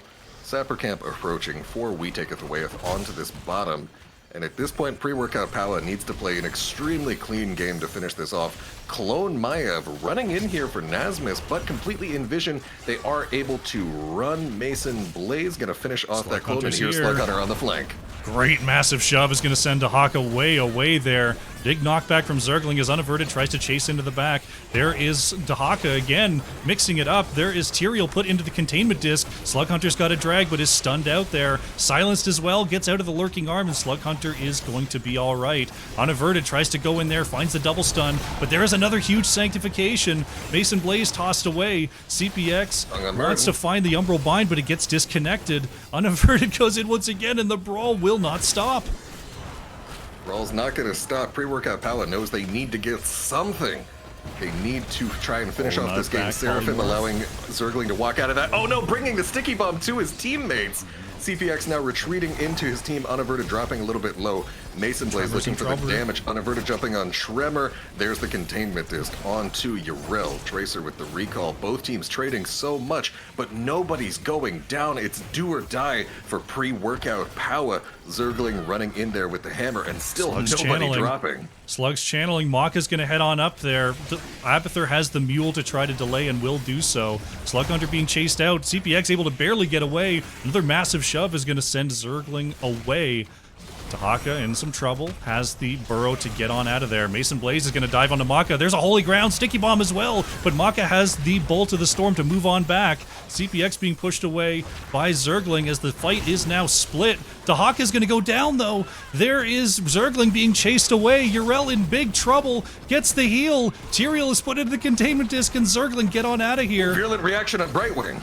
Brightwing in trouble on the low side. Oh my gosh, Yrel is getting out. Nasmus with a Yrel! pull. Yrel Wow! finally goes down, and pre-workout Powah gonna secure the 4 shots.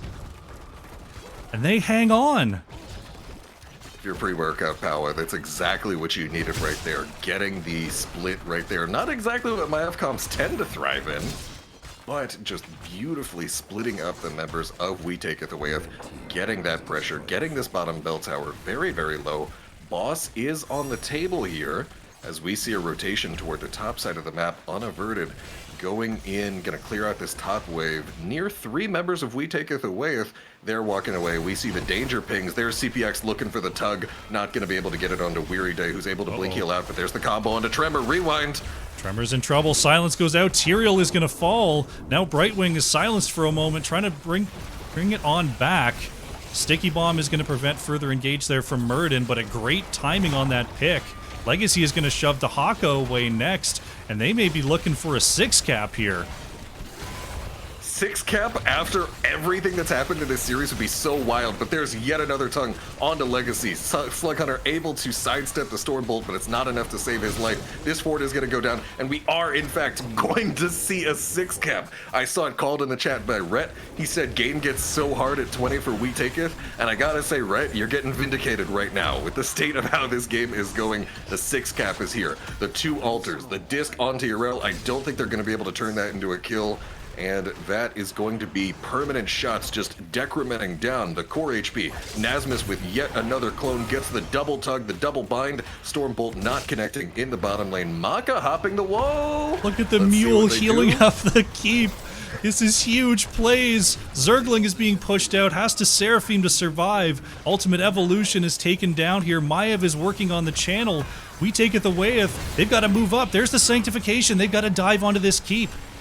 Sticky Bomb lands. The core is down to 4. The shots are raining in quickly. Maiev is looking for the channel. The shots have stopped, but CPX is going to complete this channel, and pre-workout Powah is going to complete the comeback here in game number 3. That is just not what I expected at all. In a series where pre-workout Powah just looked honestly outclassed in games 1 and 2. Gosh. And then to come into game 3 and just get the first blood just right away. Just come up and just bam, smack them, and then bring those team fights and bring that post-20 power. You absolutely love to see it. Legacy got caught a few times in that early game, but then just the late game just shaken out so well in favor of pre-workout Powah, who now are only down 1-2. And this is what I've been waiting to see. I've been waiting to see them mix it up a little bit, bring a different playstyle that allows them to compete. And you know what I think this boils down to, Crush? What does it boil down to, Mockery? It boils down to Tracer didn't pick Ricochet at 16. I love that you asked that. It's gonna Thank you, come Crush. down. Everyone got away with 7 health. I saw it. Wait, Still. no. It actually boils down to we have a composition B pick. Never mind. Hold on. What's going on here? Taking a quick look at the stats. Mason Blaze did get over 100,000 hero damage there on that Tracer. Very nicely played. Maka and Sylvanas. I mean, all eyes were on Maiev and the Abathur turning into a Maiev, but sneakily Maka just putting up over 120k damage that game on the Sylvanas. It is absolutely huge. As the sole ranged character on your team, a lot of that damage dealing pressure is going to be on you as Maka. Maka certainly not disappointing. able to hit some valuable damage, and most importantly, able to just stay alive. You see those defensive talents locked in, Will of the Forsaken, Bolt of the Storm, and I do want to draw your attention here to that Remorseless at level 13. Just the ability to have a talent where when you shoot someone, it bounces off extra shots to other people. That's such a crazy talent, and I feel like you would just pick something like that extremely commonly if you had the option. I don't know of any other characters that have anything remotely similar that perhaps could have been taken but did not. Wink. But what a great performance by pre-workout Powah right here, getting dangerously low. And did I call it, or did I call it? You know, getting down low. I said they'd get down to 4 core HP. That was my example. No, they got down to 3 core HP yeah. And still able to maintain the composure and bring out the W. And all of a sudden, this is a momentum shifter, Crush. This isn't looking like a done deal anymore. When you go from averaging 1 kill a game to getting 16 kills in game 3 and the absolute heartbreaking victory for We Taketh Awayeth, like heartbreaking for We Taketh Awayeth, the victory for pre-workout Powah in that game 3, all of a sudden I know that the morale has shifted, the conversations have shifted, and that's gotta be just an influx of energy for pre-workout Powah. We'll see if they can ride that wave. We'll see if they can get that energy, that that pre-workout boost, as they are often known to bring. It looks like we have our next just needed a bit of time to kick in, you know? That's right. That's right. Looks like our next lobby is up. We'll get you the invite here, and we are going to Infernal Shrines here for game number 2. I'm just waiting to see which team is actually first pick because they all switched. Because sometimes they set it up and then it's all messed up. But okay, team 1 is supposed to be first pick. Fantastic. It took me a little bit to get into this game 4 lobby because I was just so entranced by that bullet spray composition B. You know, I just couldn't take my eyes off locked of it. Locked in on that talent screen. Valkyrie shaking. I'm seething over here in my chair. Yeah, I'm frothing at the mouth. And, we are going to Infernal Shrines. This is the first map pick of pre-workout Powah for this game. Though We Taketh Awayeth did have the first pick and the map pick for game number 1, so it will be the second time that We Taketh Awayeth has the first pick in this series. And I gotta say, we spoke about it a little bit last night when we were doing our previous cast, but in my personal map tier list, the 2 maps that I have placed at the very top, Infernal Shrines and Towers of Doom. We see game 3 on Towers of Doom. We see game 4 gonna be on Infernal Shrines. You love to see just the quality map choices and surely quality gameplay about to follow it up. And like I mentioned a bit with Battlefield of Eternity being a rather open-ended map with lots of alternate viable play styles and win conditions, Infernal Shrines is also excellent about that. Infernal Shrines is very unique as a map in that the mercenary camps do not despawn during the objective, and that there are ample opportunities for backdoors, so you're not restricted to solely trying to win through the objective. You have a lot of different ways to try and apply pressure and win the game on Infernal Shrines, and again, this is where we see some of that individual team spice about to play out here in game number 4. I'm interested to see what it's going to be. We saw in game number 1, We Taketh Awayeth taking a very objective-focused composition, which is something you can run here on Infernal Shrines. You might do something like, a Deckard double bruiser to just try to control the area. But like you said, you can run split push. You can do all sorts of really fun stuff and make it work here on Infernal Shrines. This is a map we've seen Shogal's, we've seen Deathwings, we've seen all sorts of stuff. One thing that, hasn't really been a factor at all in this series that might be here is the Taketh. I think that's going to be something to look out for in this draft. Yeah, there's just so many different options that you have. Hogger getting taken away, not messing with that business in the slightest. Here, nobody wants to see those infinite spins.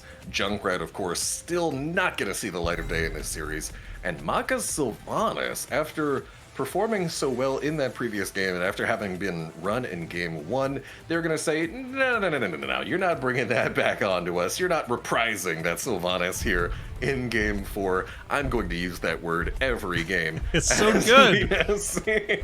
You love the reprisal. When we cast yesterday, we said reprise every game. We did. There's the Hanzo first pick from Mason Blaze. Mason Blaze going to bring the Hanzo. We'll see if pre-workout Powah wants to snatch up that Lunara, or if they've got something else in mind here for their first 2 picks. Hanzo Lunara, I mean, you could run it together. It's a little bit flimsy, so they'd have to be a little bit careful about how they pick it. But it's a possibility. If you go into Hanzo Lunara, I think that that's so dangerous versus a player like CPX, who has shown that he has Genji in his hero pool and he has Tracer in his hero pool. Both heroes able to pressure such a squishy backline, unaverted taking that Diablo. And I think it's so fitting that Diablo is fairly strong on Infernal Shrines, being that it's a Diablo map, and it's a map where you fight in corridors so often, giving Diablo just the opportunity to really just pack up those apocalypses, hit everybody with lightning breath, and of course hit those big wall bangs. Slug Hunter gonna be on that Leoric this time, and the Anduin not getting banned out in game number 4. Weary day on the Anduin. Interesting setup here. We Taketh Awayeth, opting for an early Leoric. You know, you can put some pressure on Diablo. Leoric, great double soaker, of course. When I look at this setup, I feel like We Taketh Awayeth is building a little bit more towards the late game power, as we see Garrosh and Brightwing next to be banned away. Do you think pre-workout Powah might be going into a double support with this Vala? It is certainly an option. I wonder if they have a Medivh on side, because this looks very Medivh as well. It would be quite Medivhious. Ooh. As we see now, pre-workout Powah just about to show us the 3-4. Yes! You called it! You called it, Crush! And I gotta say, I love this particular pairing of the Medivh and the Malfurion. Malfurion, a very strong sustain healing support, able to follow up on those Diablo stuns and flips with the entangling roots, but notably very poor in the anti-burst department. Medivh, on the other hand, exceptional at preventing burst, so it's a natural complementary pairing between these two characters with the double support. They're looking for strong team fight control, but of course, what hero functions better into double support than Mephisto, able to bring out such ridiculous truckloads of damage in the late game, in the 5-on-5, on these shrines. Absolutely. Mephisto, a great pickup here from We Taketh Awayeth. See what Nasmus is going to grab here for pre-workout Powah. Probably just something with an overabundance of wave clear. D.Va can do some decent wave clear. Not quite as much as when we had the OP D.Va patch, but does just fine and does some pretty good zone control here on the shrines. And can go back there and mess with Mephisto nonetheless. I just think that generally Mephisto has seen a lot of success being used to be able to pump out so much damage that he's able to match up well even into double support. Double support, if you're not into something that particularly functions well into it, that such as countering healing from the Ana, from the Deckard, from the Malthael, things like that, or a Mephisto, double support can kind of just run away with those 5-on-5 team fights, but the presence of that Mephisto from Zergling, I almost wonder if there's a bit of Cav influence right there. I know Zergling and I both coached by Cavalier Guest, and he is particularly a big fan of Mephisto as a way to shut down double support. I will say also, Crush, here, there's something that my heart wants, but I'm not quite sure we're going to get this series in this particular game. What are you thinking That's about? the Dragon Strike. It's, you know, it's possible. But into the Medivh, probably somewhat less possible. Probably somewhat less advisable. It's not gonna happen, but I want it. You know, I just want to hear the. It's just the Hanzo player in me just desires it. I know it's not gonna happen. Hanzo actually obscuring his level 1 Q choice, and let me go ahead and let you introduce the players here. We are here. It's game number 4. We Taketh Awayeth on the left in the blue. Tremors on the Muradin. Mason Blaze is on the Hanzo. Weary Day on Anduin. Zergling on the Mephisto. Slug Hunter playing Leoric. The Sigpog X. Some damage done, but Mephisto or Medivh can end up just fine. Who's on the right? Different M character. And now over here, wait, that's a huge pull onto Zergling, gonna yank him all the way into there. And now I'm not sure why I said a pull. I'm too used to the Maev's presence in the last game. But for the right side for pre-workout Powah, we have CPX playing the Medivh at 6 stacks already after that level 1 fight. Diablo played by Unaverted. Vala on that auto attack, or sorry, Maka on that auto attack. Vala, Legacy on the Malfurion, and Nasmus on D.Va. I thought that Nasmus wasn't a big fan of D.Va after some of her nerfs recently, but this is a particularly strong map for her. Able to bring that high level of shrine control with those bombs. I am excited to see how it's going to play out right here. We take it the way of jumping on their left side, siege camp immediately. And it looks like they are going to make their way down here. Tremor is watching. We may have a classic 90-second all-in on this camp. Leo and D.Va not exactly in the area, so we might just have the 4v4 here. See if Tremor wants to step D.Va's up onto here, this point. especially with the portal. D.Va's arrived, but Leoric has not. We take it the way they're going to have to back away. An expertly timed and placed portal by CPX right there, allowing D.Va to pressure just long enough to force We Take It Awayeth to step away from the camp, but still portal away to not miss too much in terms of rotational priority and taking care of that off lane. Of course, both teams will start looking at these bruiser camps soon. Tremor with the Deep Scout, Weary Day similarly, but will get scouted out by the Medivh Bird because, of course, that hero is map hacks. And now Slug Hunter and Nasmus trading a bit of damage in the top lane. Nasmus just about on the cusp of having a self-destruct ready, which they are going to look to want to hold for this first objective. Ideally, pre-workout Powah gets to hold that bomb until the objective pops up. Sometimes we see teams go and try to gank a D.Va just to force that bomb to come out, as we see a little bit of pressure onto this right side camp from We Take It Awayeth. Slug Hunter is here, Tremor's going to jump on the point, and we may have ourselves a counter camp steal as Diablo, with nowhere to go, wasn't able to click on that portal and will go down. And it's just so interesting to see that play out. Pre-workout Powah able to threaten the D.Va rotation for that bottom siege camp. They get the 5-on-4. And then similarly, We Take It Awayeth 5v4ing on that invade. Slug Hunter just a second too late. Not quite able to go for that pressure. Maka able to vault right on out of there. And now we're going to see a bruiser camp advantage in favor of pre-workout Powah, forcing Slug Hunter to stay a little bit longer in that top side, and that is a very quick, very early self-destruct from Nasmus. Nasmus just trying to jump on that lead immediately while Leoric is still clearing the topside camp. We Take It Awayeth wasn't able to get their bruiser camp before they had to come on in here, and now pre-workout Powah with a significant lead on these minions. Slug Hunter coming on down to try to drive out pre-workout Powah. Nice protect bubble is Unaverted, going to shadow charge to a minion to get away. Slug Hunter taking a lot of damage here. Nasmus is going to get that mech popped. Circling going into the back, trying to put some damage in, but pre-workout Powah still very much ahead on this shrine. Tremor able to jump on out after getting flipped by Diablo, and Zergling going down right there. And this is going to be an easy first objective for the side of pre-workout Powah. Now able to get some push off right here, going to try and shred these buildings with that Vala sustained damage. And D.Va actually going to be in charge of catching the bot soak, as we see Medivh catching that top soak into Slug Hunter.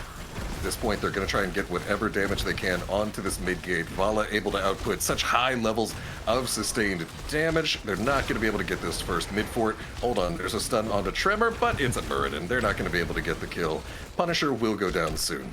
With that frozen Punisher, Diablo just able to give him the hi how are ya before backing out without taking any shots from the structure. Structure is going to be saved though, and looks like Tremor caught a little bit on this rotation, but Tremor's playing Muradin, and rotational damage doesn't mean anything.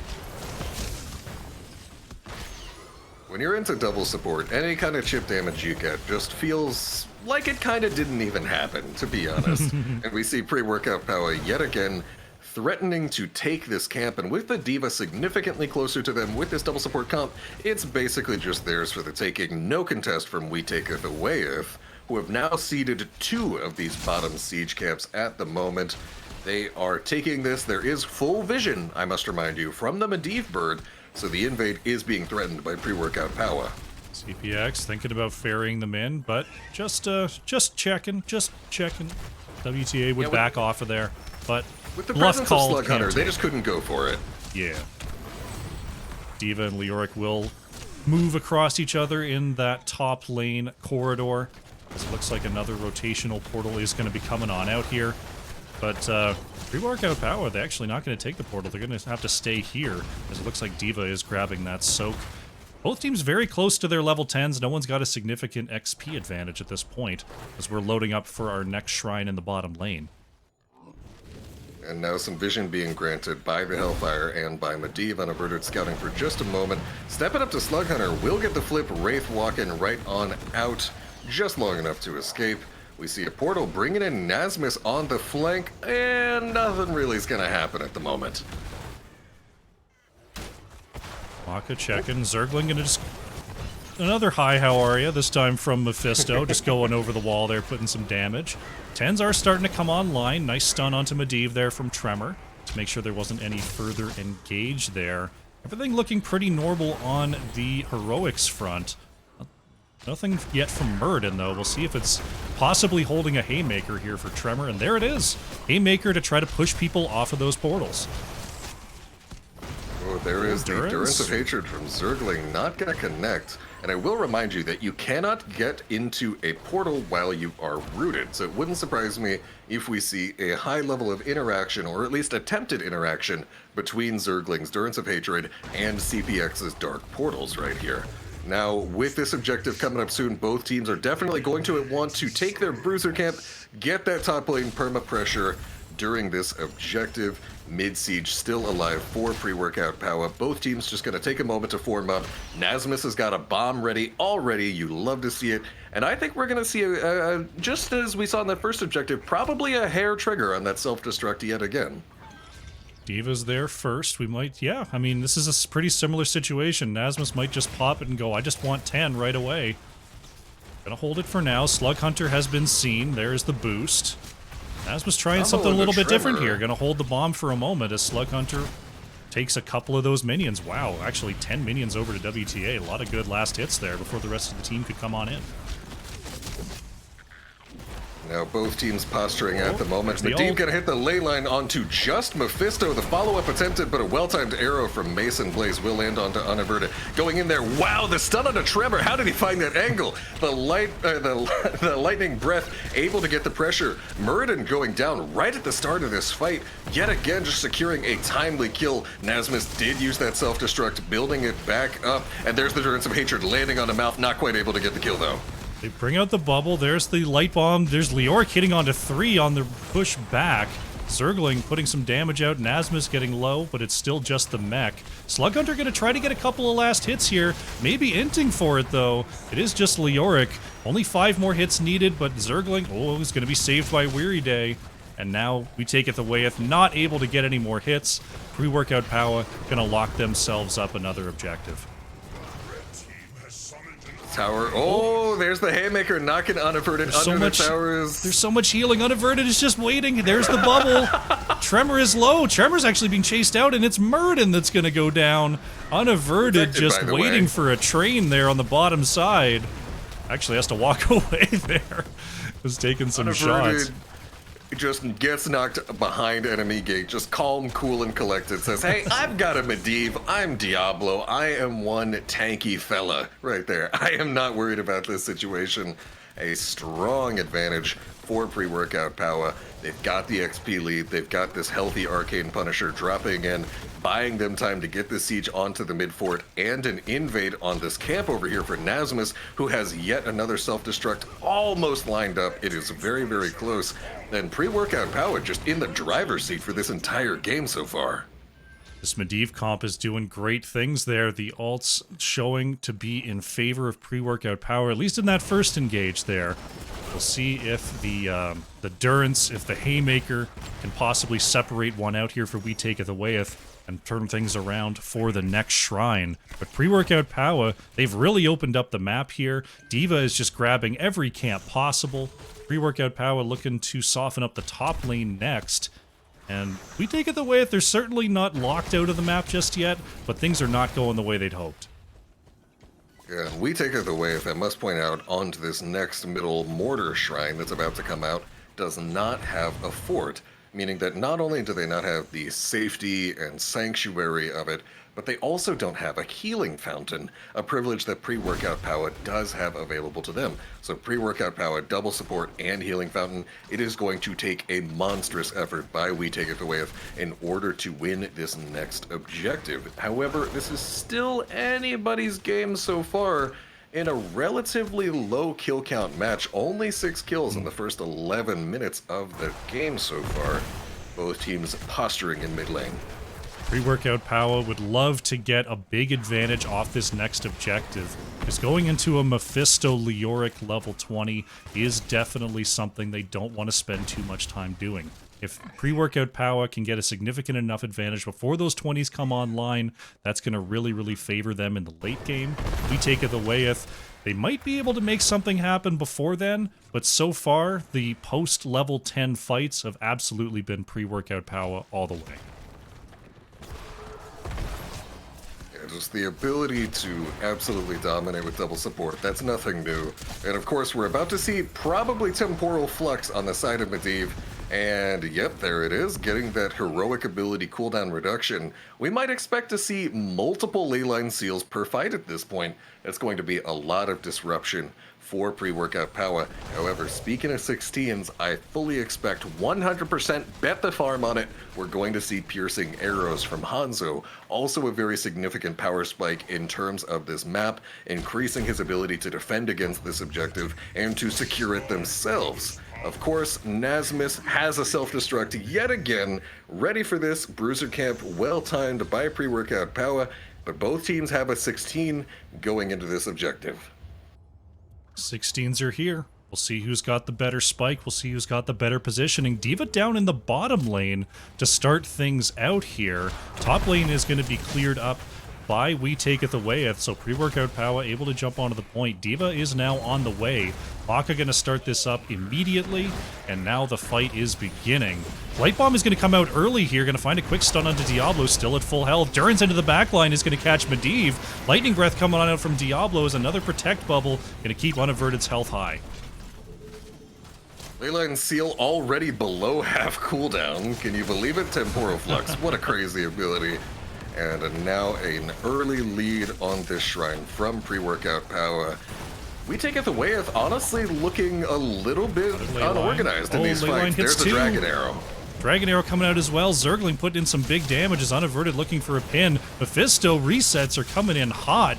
Pre-workout Powah being forced to back away here, but they only need 5 more minions. We'll see if We Taketh Awayeth can keep them off this point.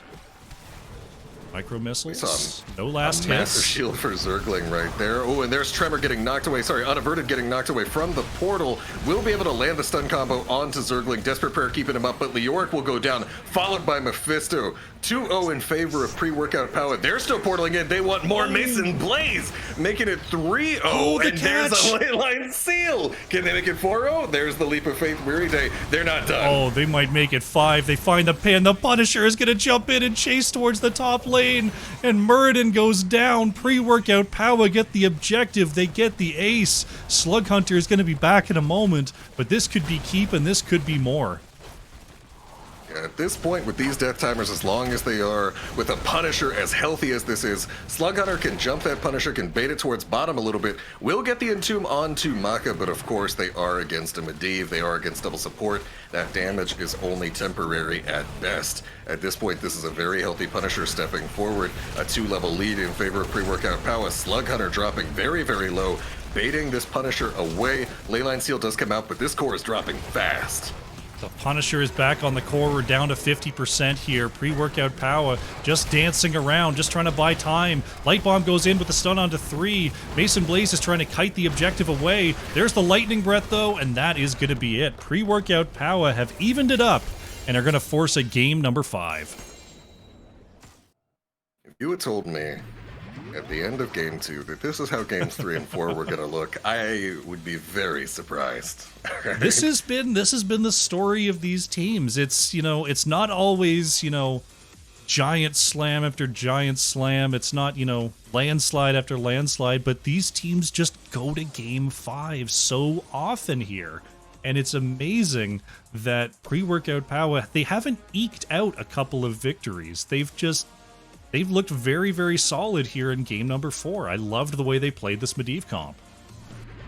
Yeah, I mean, game 3 so far was definitely the most even of any of the games that we've seen, but it feels like just late in game 3, pre-workout Powah just flipped a switch, and they gotta be riding quite the high coming into this game 5, whereas on the other hand, we Taketh Awayeth, yeah, you took those first 2 games, but you lost the last 2, and at this point, it is do or die for both teams. An elimination game, the final game of the series, no matter what happens. And just based purely off of momentum, pre-workout Powah is looking stellar. Looking fantastic here. Taking a quick look at the stats. Fisto obviously bringing heavy, heavy damage there for We Taketh Awayeth, nearly 75k. Top hero damage over on the side of pre-workout Powah was actually Maka on the Vala, a little under 40,000 there. The damage that they were able to put out was very much targeted, and getting those kills before Anduin could get a ton of healing off. They were able to stay on the points for long enough. It was great. Yeah, I mean, when you're not necessarily fighting for super long, you just show up, win the fight, get a couple picks, and then win the objective. You're not going to rack up super high healing, or not going to rack up super high damage numbers, but it is going to be very effective in securing those objectives. And I gotta say, I just love watching D.Va still just be so useful, so well executed by a player like Nasmus. Very well done right there. Well, that is... I wasn't expecting a game 5. I gotta be honest. Me was neither. not expecting a game 5. I wasn't expecting a game 4, Crush. But we are loading it up here. Waiting to see who ended up choosing this map for our game number 5. But this is, man, this is going to be a real nail-biter here as we try to load in our players. Want to see who chose the map. Very, very interested. Set that lobby mode. Gots to see the lobby mode. Hope you're having a good time, chat. You're having a fantastic time out there. I mean, this has been a thriller of a series so far. It threatened to be a bit of a stomp early, but like I said at the end of that game too, it's anybody's game. At this point, it looks... we have a bit of a confusion about bringing in the players. Not quite sure what exactly is going on. Alrighty, but I think that might be just a friend who joined off the friend list. Sometimes you get a clinger in the lobbies. That's okay. Yep.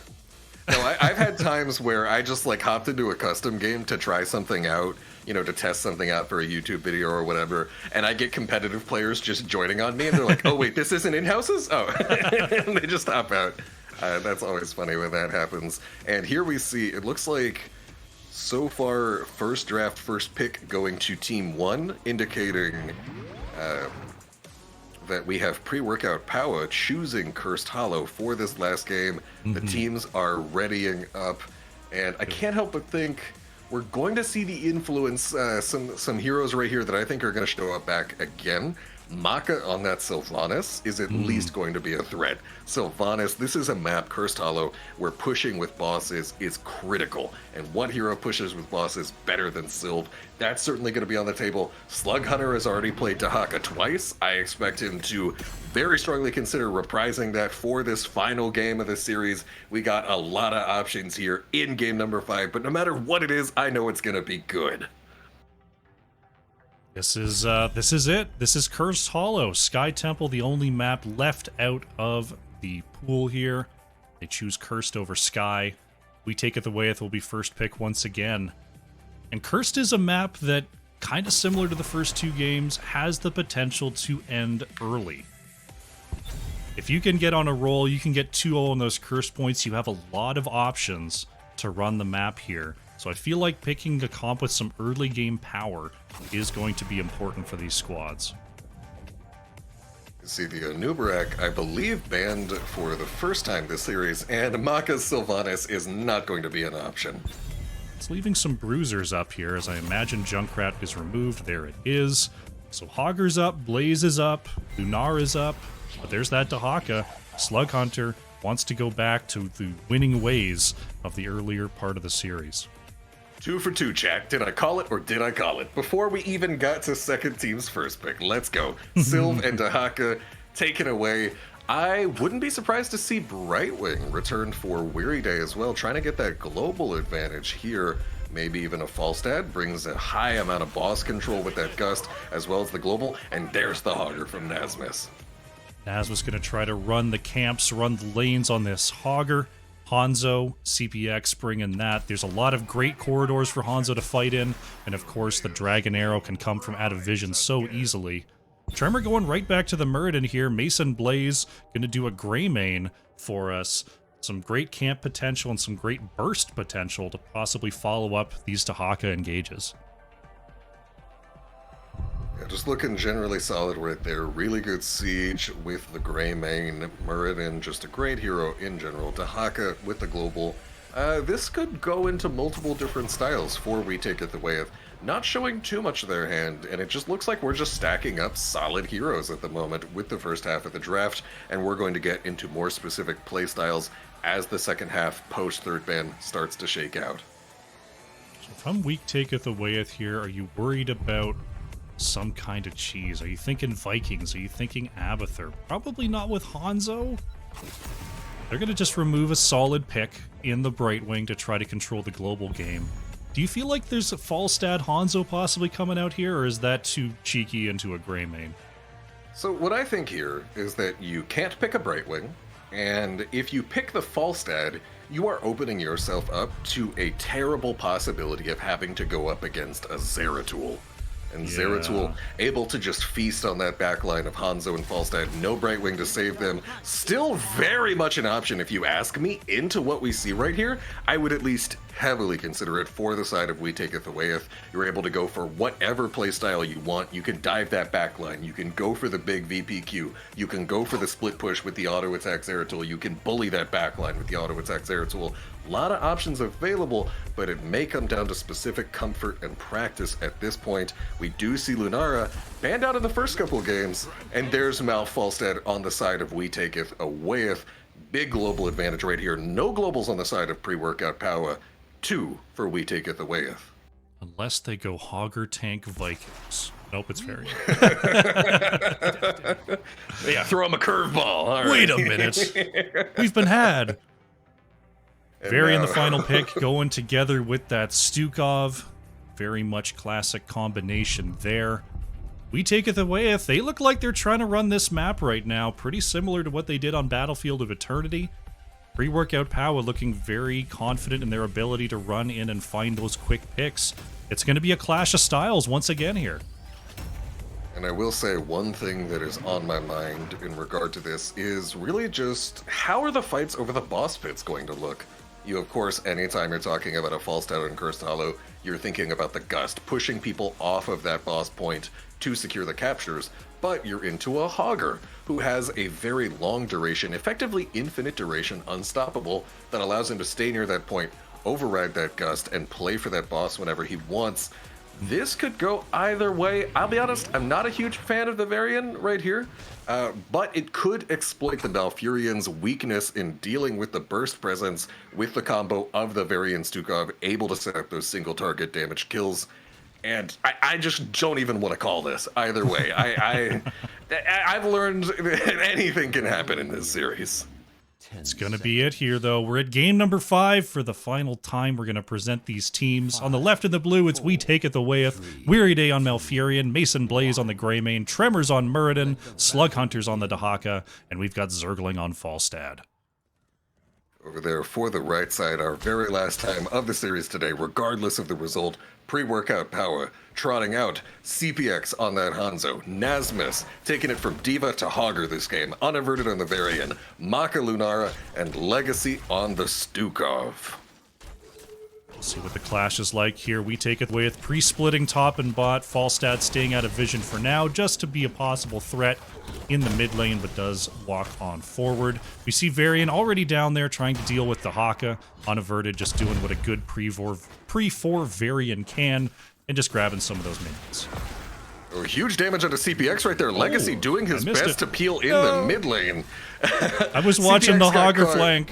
CPX got caught by an aggressive Tremor Stormbolt into an instant Weary Day entangling root follow-up. And of course, Greymane able to just always instantly follow up with that burst damage. Mason Blaze taking an opportunity to get some siege damage here. Legacy going for a very expensive auto attack onto Mason Blaze. Going to take a lot of damage in the process. However, camps are respawning at this point. Spawning for the first time, rather. Teams looking for that. Actually, no Siege Giant camp just yet for We Taketh Awayeth, and Bruiser's already getting advanced. Here's an invade very early in the game. It's going to be spotted here by the Wisp, by Hanzo. See if there's going to be a scuffle here. Falstad's flying right over the top. They're going to try to get this. Maka and CPX are poking it on the edge. Hogger very low, hits a very timely bounce away. Nazma's going to survive. CPX has the natural agility to jump away. But a nice invade. Good recognition there's there. Tremor on CPX and he has no jump. He's going to get caught again. CPX second death in the first 2 minutes. What a catch there. 2 kills for We Taketh Awayeth. Looking really, really good here. Playing that, counter variant comp, which is before level 4, we get to go do whatever we please, and they're doing a great job of it so far. Exactly. This is just expert recognition by We Taketh Awayeth in so many different factors. They know, hey, we have 2 globals. Pre-workout Powah has none. If we simply keep our globals in those side lanes and invade with the other 3 non-global heroes, we get that advantage even though the invade got spotted. There's no taunt on that variant, so he's effectively a melee minion, and we know we can bring everybody in for that invade. So that's why they didn't take their camps right there, and now this Siege Giants, with the timing, is going to be able to split push during this objective, and that's going to feel especially bad for pre-workout Powah, who do not have a global to be able to deal with this side pressure. Slightly ahead on experience, but it doesn't look like there's going to be a big difference in the path to level 7 for both teams. Circling able to barrel roll out after getting taunted there in the mid. Tribute is spawning here on the bottom side. We've got Lunara trying to deal with the Haka there in the top lane. Falstad covering the mid here. We'll see if We Taketh Awayeth is just going to take it nice and slow and go for a delay, but a nice taunt combo. Tremor able to jump on out just before the Lurking Arm landed. And Legacy has already shown to be very, very deadly on the Stukov so far in this series. That's going to be one to watch.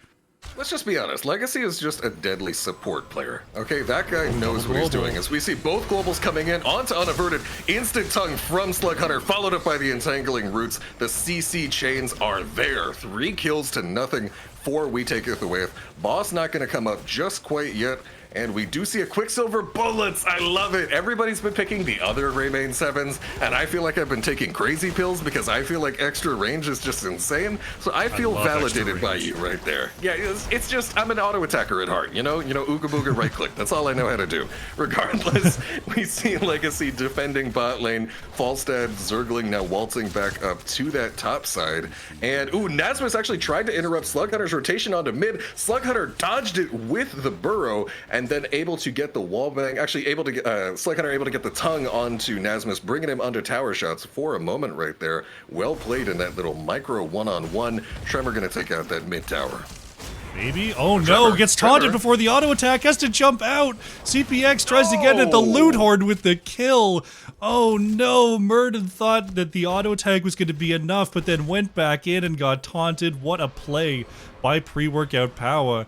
And that is very, very important to not go 2-0 on these curse points. Little bit of a blunder there. 25 HP. 25 HP on that middle tower right there. And that's the difference in finishing off Tremor or not. However, despite the loss of Tremor, We Taketh Awayeth able to take a moment to get some chip damage onto this bottom fort, wisely retreating before too heavy of a rotation. There's the instant follow-up from Legacy, going to get cleansed by Weary Day, lands the tongue on to Legacy. Legacy taking so much damage will go down. Unaverted trying to chase away here. Slug Hunter has the drag and is going to bring him back in. Unaverted with nowhere to go is going to fall. Thinking about Boss. Boss is up. They got to be thinking about it after that double kill. Slug Hunter going to catch the wave. Falstad still on the top side here. Looks like they're going to choose to finish up the fort. The Tribute is right next to them here. They're going to have level 10s. They probably don't get the opportunity to get the fort, the curse point, and a boss, but we'll see what pre-workout Powah, what their rotation looks like here. We might simply get a boss trade, as Maka is actually going to start this up on the top right for pre-workout Powah. Slug Hunter able to get some of that soak into the mid lane, and I gotta say, this is where that double global advantage is also going to continually show in the XP advantage for We Taketh Awayeth, able to simultaneously pressure every single aspect of the map all at once. We will see this boss trade be completed very, very soon. Dahaka gonna go ahead and get that defense against top. And I don't think they're going to be able to get the free channel point in, as we do see red side approaching. CPX actually using his Sonic Arrow right away, not going to have it available for the stall, and the Dragon Arrow gets intercepted. Weary Day self-interrupted there, thinking that they maybe needed to go in and get the heals off. A nice interception on the Dragon Arrow by the rest of the team there. Weary Day is going to finish up this channel. Topside boss looks like it's going to be finishing off the fort. Bottom side boss pretty healthy as it moves into the keep wall. We Taketh Awayeth is going to move up to clear this mid lane. And Nasmus and Unaverted got to be careful here. The Slug Hunter's moving forward. The Drag's going to connect, but a nice push off there by Nasmus. There we see CPX completing the simple geometry 7 minutes into the game. Lunara getting dragged over to that bottom side, having to defend against the boss. I must point out the siphoning toxin. I tell people that talent is good all the time. Hopefully they'll believe me now, but I know they won't. As we see here, We Taketh Awayeth on their bruiser camp on this left side. Slug Hunter warning, hey guys, I'm bringing a bit of a party with me here. They're taking a look at us. Nasmus is nearby. Pre-workout Powah not going to commit for the invade though. And it's we're so just hard going to see them invade back against off. globals. It's not a full Brightwing save, but Falstad coming on in with a giant, gust play over the top in that camp pit. Definitely not something pre-workout Powah wants to deal with, so they don't go forward with the invade here. We're 2-1 on curse points here for We Taketh Awayeth, so we're likely to see a contest here from pre-workout Powah as they get the counter siege camp alongside We Taketh Awayeth. Falstad is way up in the top lane, though, is actually too far away to fly in, so we're going to have to see Zergling probably clear this and make their way towards mid to be able to access this fight. Or just trade out for Dahaka. This is such a difficult That's a good idea. contest. This is just such a difficult contest from pre-workout Powah, and you can see in that the fact that they're not even going for wow, it. they're not It's gonna on the try side. Even though it was 2 out of 3, you got to think about it. They had a bruiser camp in mid, they had a siege camp in top with a Dahaka split pushing. They're down level 13, and it's on We Taketh Awayeth's side of the map. So taking the decision to just say, hey, we're just going to give up this curse rather than lose the fight and then get cursed, that would be even worse. Just cutting their losses a little bit. Nasmus and Slug Hunter duking it out. Slug Hunter does land a tongue onto Nasmus in the top lane. Nasmus responds in kind with the wallbang. Now just trying to clear out the giant. There's an arrow in the top, though. And it's not going to lead to a kill. It's just going to be a little bit of poke damage onto Slug Hunter. Nasmus with the 3-inch Hortapult before the tongue. Standing in the Siege Giants. Oh, where's that ISO going, though? ISO doesn't connect. Nasmus is starting to heal up from that trait. Drag doesn't connect there, and the ultimate battle finally disconnects here. We Taketh Awayeth. They're putting some hurt down in the bottom lane. Oh, CPX taking a big hit there from the Hangamarang of Zergling. Curse only has about 10 more seconds left. There's the charge. Unaverted going to find a quick taunt onto Muradin, but the damage follow-up, is actually really good. Nice nice scatter arrow there. Zergling is going to push the rest away, and they're going to turn around on Unaverted. Varian is going to be caught. What a play from Zergling. You have to be careful as the main tank whenever you go in very aggressively on the enemy backline, because one Falstad Gust is all it takes for you to just be completely separated from your team, as we saw right there. And now We Taketh Awayeth with a single kill advantage onto the enemy main tank, getting some siege damage onto this bot keep. Tremor dropping very low, but as we mentioned before, Muradin's HP is a resource that he is willing to trade freely. Big arrow by CPX. Weary Day in huge trouble, pops the Tranquility. There's the double leaping strike, but Lunara is traded out. Slug Hunter low in the back. Mason Blaze has to roll away here. Legacy moves in with the slow, but look at the movement speed. Mason Blaze, nice dodge on the lurking arm. CPX is on the chase, though. There's a nice dive onto the wall, and I think Mason Blaze might make it out. There's the scatter. Muradin coming on from the top side, and Mason Blaze escapes. CPX wanted that bad. Nasmus, I think it was interrupted with the own trait there. Yeah, that loot horde. I haven't seen that before. Wow, that's actually kind of wild. That was the precog loot horde. Yeah, it's a little bit of a prediction right there from Nasmus. Maybe definitely saves himself from taking a lot of damage. Pre-workout Powah gonna want to take their bruiser camp right here. Their siege camp is going to respawn incredibly soon as well. Mason Blaze on his team's own siege camp. We're just gonna see a bit of waiting right now. In a bit of a transitory period at the moment. Teams waiting to get 16, getting out these camps. Tremor with a bit of the aggressive scouting at the same time. Everyone just getting their camps done. Pre-workout Powah gonna get the double camp. There is the siege camp taken. Bosses are coming up here. Pre-workout Powah in the area of their own. We Taketh Awayeth. Looks like they're doubling back to their own boss, so we're going in for another boss trade here. Bottom keep for pre-workout Powah, though, is pretty low. They're going to have to be careful, or that boss will just walk up and take the structure. The more damage that your structures take in the boss lane, the closer the enemy team is to having a win condition. And at this point, with that bottom keep being half HP, if even 2 members of pre-workout Powah get picked, that's a win condition, as we see Nasmus using the Hortipult to escape. The arrow! Not connected by Zergling. Good reaction time, good awareness by Zergling to avoid that, and Mason Blaze clearing out the lane in preparation for this boss to advance. And with neither team being anywhere close to finishing off the trib, they are in fact going to go for it, as we see Nasmus stepping up looking for the cap, but he's got company. Activates the Unstoppable. Slug Hunter trying to hold on here, but is spin. slowed out. Tremor's over the top there. Gonna find a stun. Mason Blaze jumps in. There's the drag connection. Hogger is taken down. Zergling gonna grab another curse point here. I don't think the boss takes the keep in the bottom lane. It does not. Good defense there from pre-workout Powah to deny the constant catapults. Top lane boss will be smoten. Probably will not take a piece out of this keep. No, it slams down. It's probably going to take a couple of whacks there. It'll give it a couple of good meaty whacks onto that top keep. And now, with not much to play for on the map, we take it away with simply finishing off their bruiser camp, saving it for later, looking to have it pressured during this next objective, which is just announced right now. And of course, that lone siege giant also chipping away at top, but it will go down in just a moment to minions. There it goes. as quoth a giant one time. Uh-oh. Please come back. Varian banner used to scout the bush. Tremor barely able to avoid that lurking arm. Dragon arrow does come out, only connects on a weary day, not worthy of follow-up. Crushinator has side. left and I'm rejoins. I'm back. Alright. Slug Hunter finds the drag on the top side. There's a great lurking arm placement. Gust is going to have to come out. Will it be enough to save Tremor? Pops the avatar and jumps back in to the healing area. Tremor going to stay alive there as the fight resets a little bit. Drag is going to come on out there. Slug Hunter is going to pull in Nasmus. Can they follow up on the damage? Right now, Tremor is kind of locked away on the top side. And now, keep in mind that as long as nothing happens, Bruiser is pressuring. However, there's a huge taunt. I spoke too soon. The double kill by pre-workout Powah onto Nahaka and Malfurion. Make it a triple. Add Muradin to it at the same time. Huge engage, huge follow-up. Stukov's ability as a support to put that much kill pressure from across the screen. Blizzard nerf, please. There's Falstad with the backdoor. We'll be able to finish off that keep. Can he get the back? He's not going to get it. He's not going to get it. CPX is there too soon.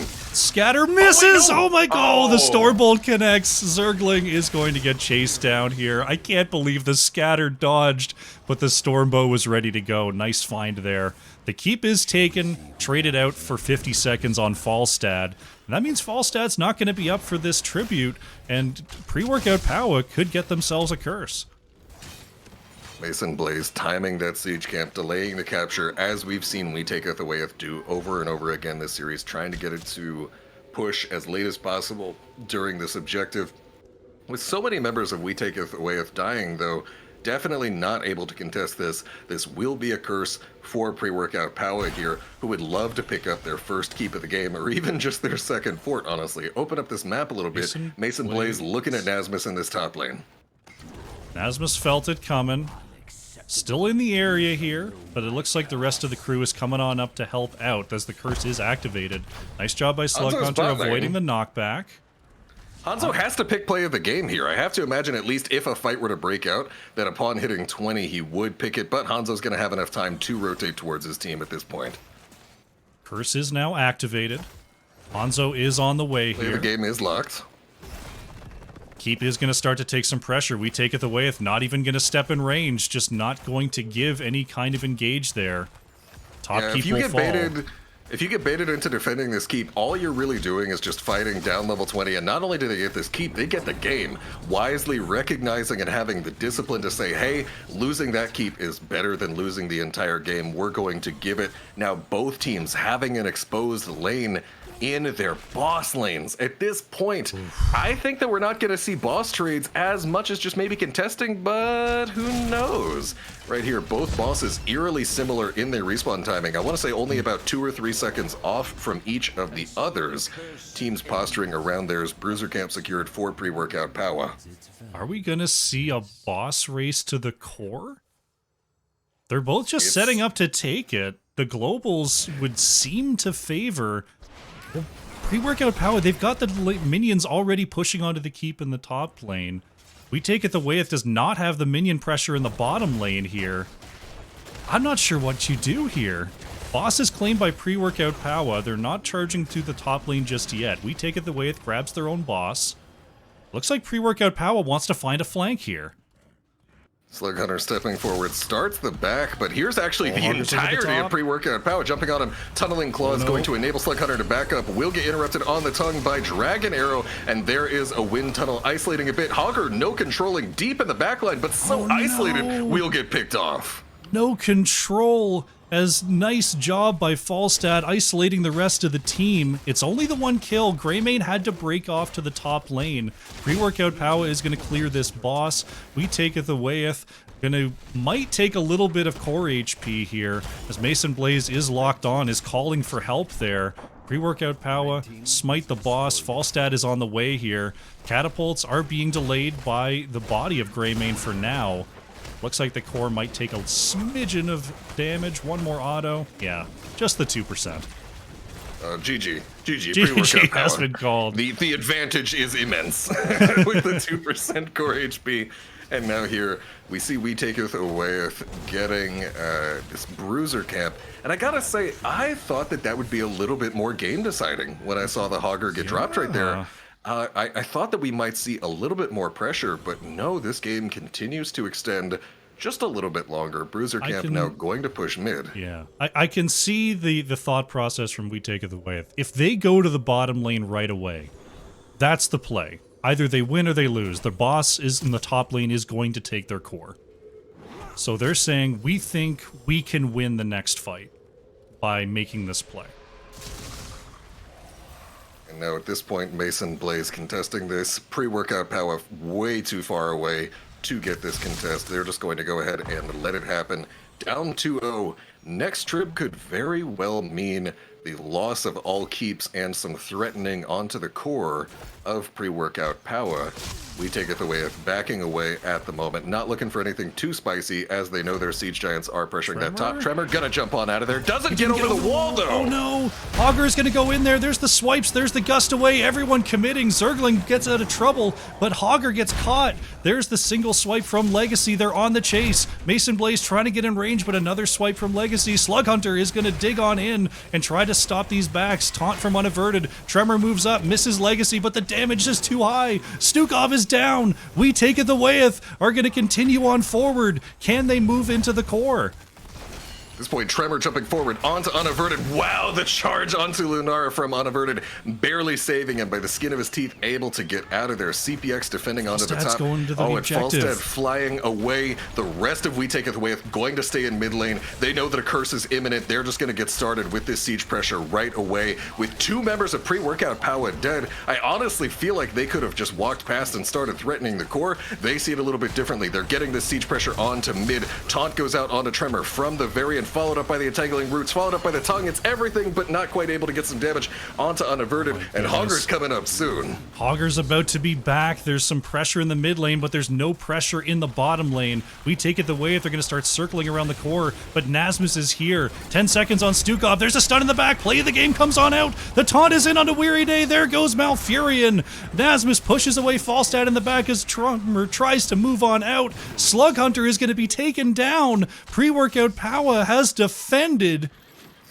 off of 2 kills earlier by We Taketh Awayeth. They still lose all of their keeps in the meantime. Oh my and goodness. as a team that has no globals, that's going to be a significant amount of pressure. They're gravitating over towards the top side of the map They now. can't core Long without the death minions. timers. The minions are And that's heavy congregating. minion pressure in their base. And Falstaff's pre-workout moving Powah in. has to be cognizant of this. Here's Falstad coming in, but he is getting flanked by Hogger and by Varian. Zergling has to Nasmus know. knows. Nasmus scouting him out. Fly. Oh, he canceled his own fly. He doesn't have Gust for another 7 seconds. Hogger not quite able to catch up to him, though. There's the no control. Gonna keep Nasmus on top of Zergling. Zergling now has a Gust, but here's unaverted. Has the getting outta fly. here. Oh. Unaverted, just a step behind there. Hogger pushed away, not able to activate the Hortipult to move in onto Falstad. And Zergling gets out of trouble. Oh my goodness. Absolutely massive plays, and I want to say just a dash of throwing a little bit here in this game 5. Just a pinch. Uh-oh. Boss Throwing to invade here. taste as we see Lunara Wisp here approaching onto Tremor. They've shown a willingness to Slug pull Hunter. the trigger onto Tremor. Slug Hunter as well is in range. There's There the it is. Hortipult. There's the combo on Tremor. Oh Wow. my goodness, Muradin is melted.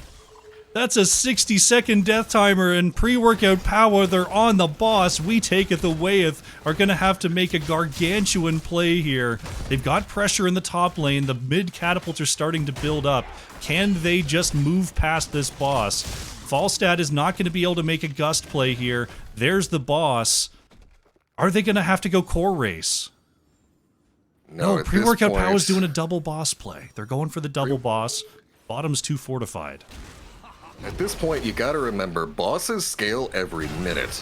So when you're gonna have a 23-minute boss for pre-workout Powah, that is going to be so tough in representing the kill pressure onto this core of We Taketh Awayeth. That's certainly what's on the minds of pre-workout Powah. Both teams so far away from Curse so as to make it irrelevant in the current state of the game. It's all about this top boss and what's going to happen with it. It's going to be marching down the lane here. We see cutting off the side here is Legacy and Unaverted. They're looking for that rotation. Right now, We Taketh Awayeth just trying to get the lane pressure elsewhere to make sure the minions don't collapse. There's an objective. I'm sure someone cares. Hanzo is thinking about it. CPX not even going to stop. Just coming on the way to help the team. It's sticking around for now. The boss is on the way. Maybe going for a big arrow engage. Here it comes. Arrow's on the way. It's going to hit onto 2. It's going to be quickly cleansed, though. Big push away by Zergling, and We Take It Away. They're just trying to buy an opportunity to kill this boss. Getting big damage onto the boss right here, and now pre-workout Powah going in, taunt onto Falstad, blows him up instantly. We've seen this movie before. Oh, Trevor getting the reset, takes out Legacy right away. However, this core is dropping like a stone, and it's going to be pre-workout CPX is down, Powah but Maka's full finishing out health. the series. Lunara is on, and pre-workout Powah, full reverse sweep, are your Storm Division champions. What? How do you go, Crush? How do you get 1 kill in game 1 and 1 kill in game 2 and turn it into that? How does that happen? What Mind-blowing. a conclusion. Just going all in with the jumps. Varian Hogger find the target. Legacy is ready with the lurking arms. And We Take It Awayeth. They were just on the edge so often. But pre-workout Powah with the fantastic surge in the late game find the victory. Let's get a post-match screen. And I'm going to see if we can find ourselves an interview. That's just... it blows my mind that that even happened. I gotta say, just the playmaking, the synergy, Unaverted recognizing, hey, everyone is a kill target with this composition. We don't care if you're a Muradin, we don't care if you're a Dahaka, I'm a Varian, I've got my Stukov following me up from across the screen with these silences. We've got the burst pressure, CPX hitting massive arrow after massive arrow in this series right there, defending the base, just so many clutch moments, back to back to back. It was... I just could never tell who was going to take it, start to finish. I thought this was going to be a quick series. After game 2, I was like, oh, hey, I'm going to hang out with my wife a little bit before she goes to bed. No, all right, going full 5 games down to the wire. Absolutely, what an insane finish. What a finish indeed. Looks like we're going to have an interview here. Can you want to meet me down in lobby 2 there in the NGS Discord? I'll see you there. All right, we're on the way.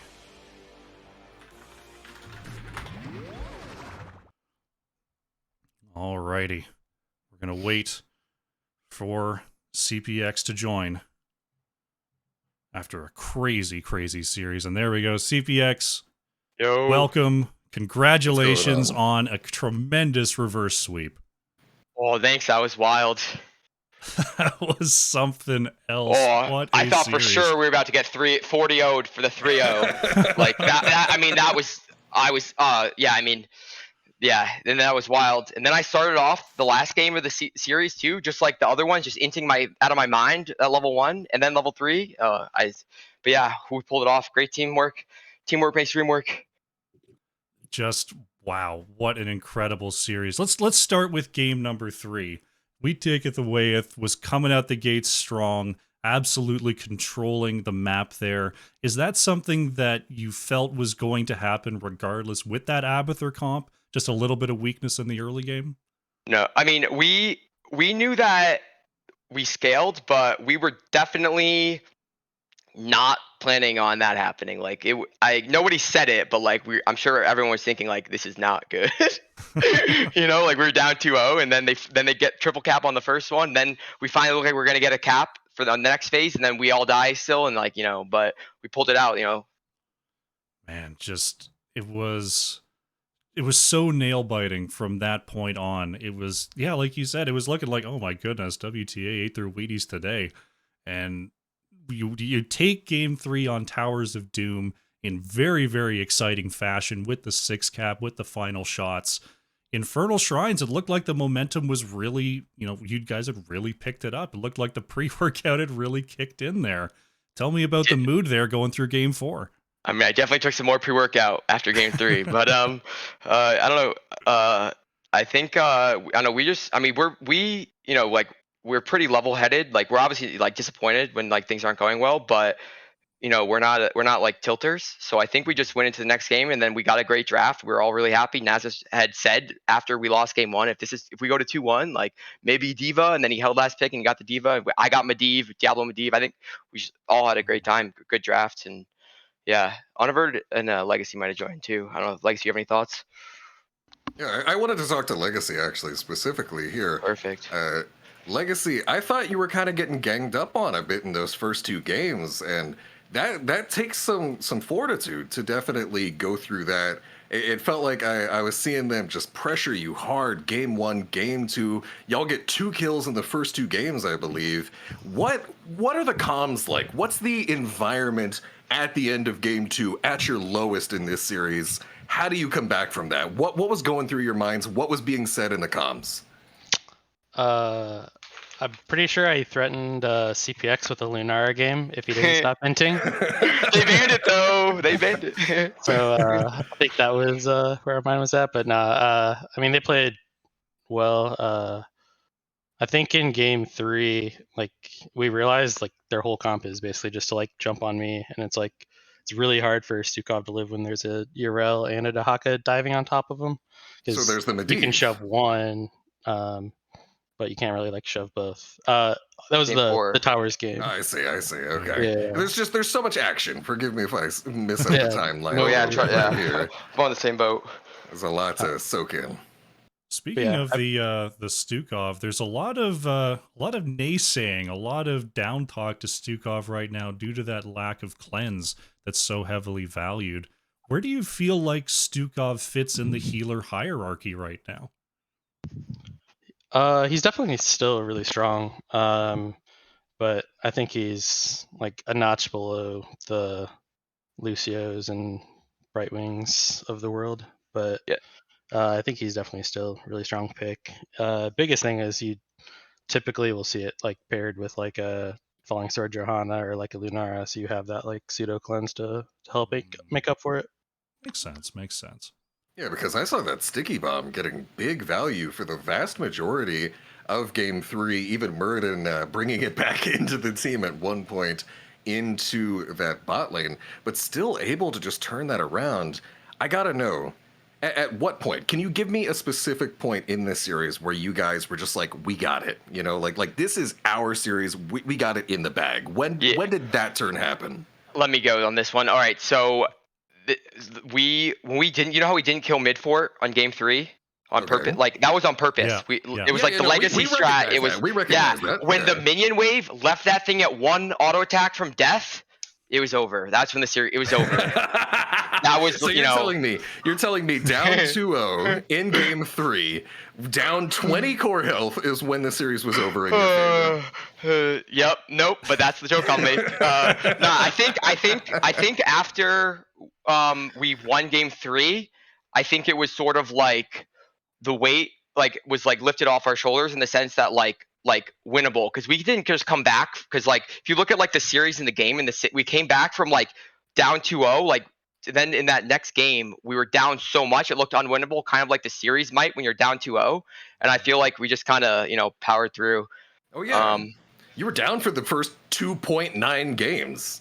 Yeah, and body to go too. From that to reverse sweep is just absolutely insane. And even in that game 5, honestly, if you asked me to bet in that late game when we saw the enemy team take that curse and they were in your base and you had 2 members dead, I would have bet everything on them taking that game right there. But you hit the big arrow, you come back. That surprised me. I'm sure you guys had to even be surprised a bit. I know you believed, but weren't you at least a little bit surprised you pulled that out?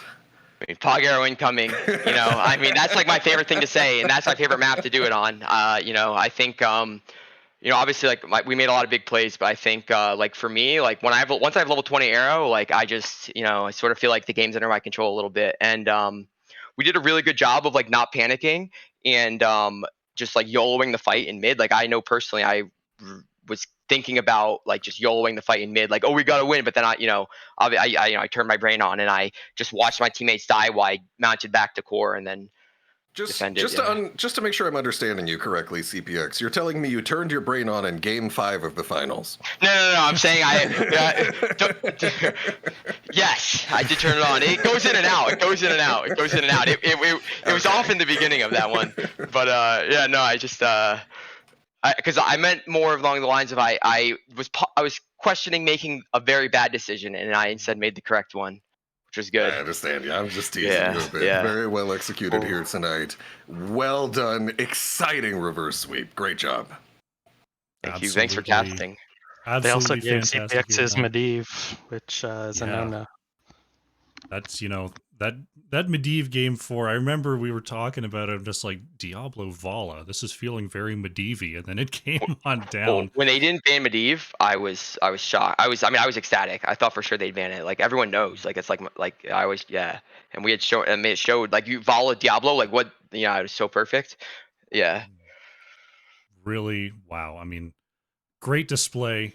Pre-workout Powah with the 3-2 champions for this round of Storm Division.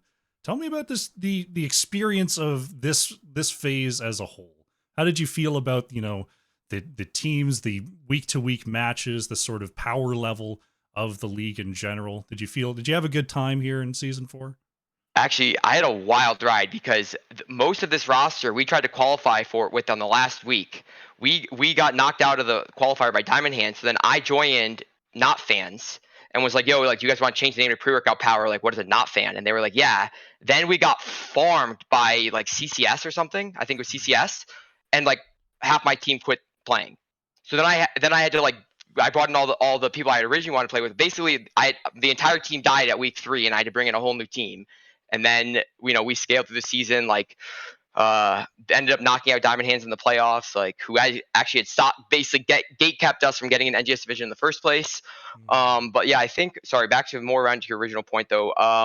I mean, I love NGS. I think the games are so much fun. I think we had a lot of fun this series. I think it's great to play with and against newer people that you wouldn't normally get the chance to, like with CCL and everything. And yeah, I don't know, legacy thoughts. Yeah, I mean, it was a blast playing. I think as far as like, I think you said like power level, like it felt very much like a split division. Like the top half like was very competitive with each other, and the bottom half was competitive with each other. But it seemed like They was kind of split on that. So Mhm. hopefully, like the teams just keep playing and improving. I think that was like a common theme with like I think the season before was also similar to that, but I think it was closer than last season, this season. So that's always good to see. Well, I hope Oh, by that's the way, something that, Legacy back to back champion. I just realized, just like CCL, kid just can't not lose, or kid can't lose, kid can't not win. Hey, I was saying it right at the start of the series today. I was like, I see some veterans of the game in here. Yes, I know all of you. I've seen all of you in these ladder games. I've played against you guys in in-houses back when I was in those, and you guys were in HGC Open, like with Legacy, Nasmus, and HGC back in the day. And I just see the composure, I see the experience, I see the skill, all just 100% evident. Legacy for sure, dude. I was hyping you up the whole series, and you absolutely came through. Thank you. I appreciate that.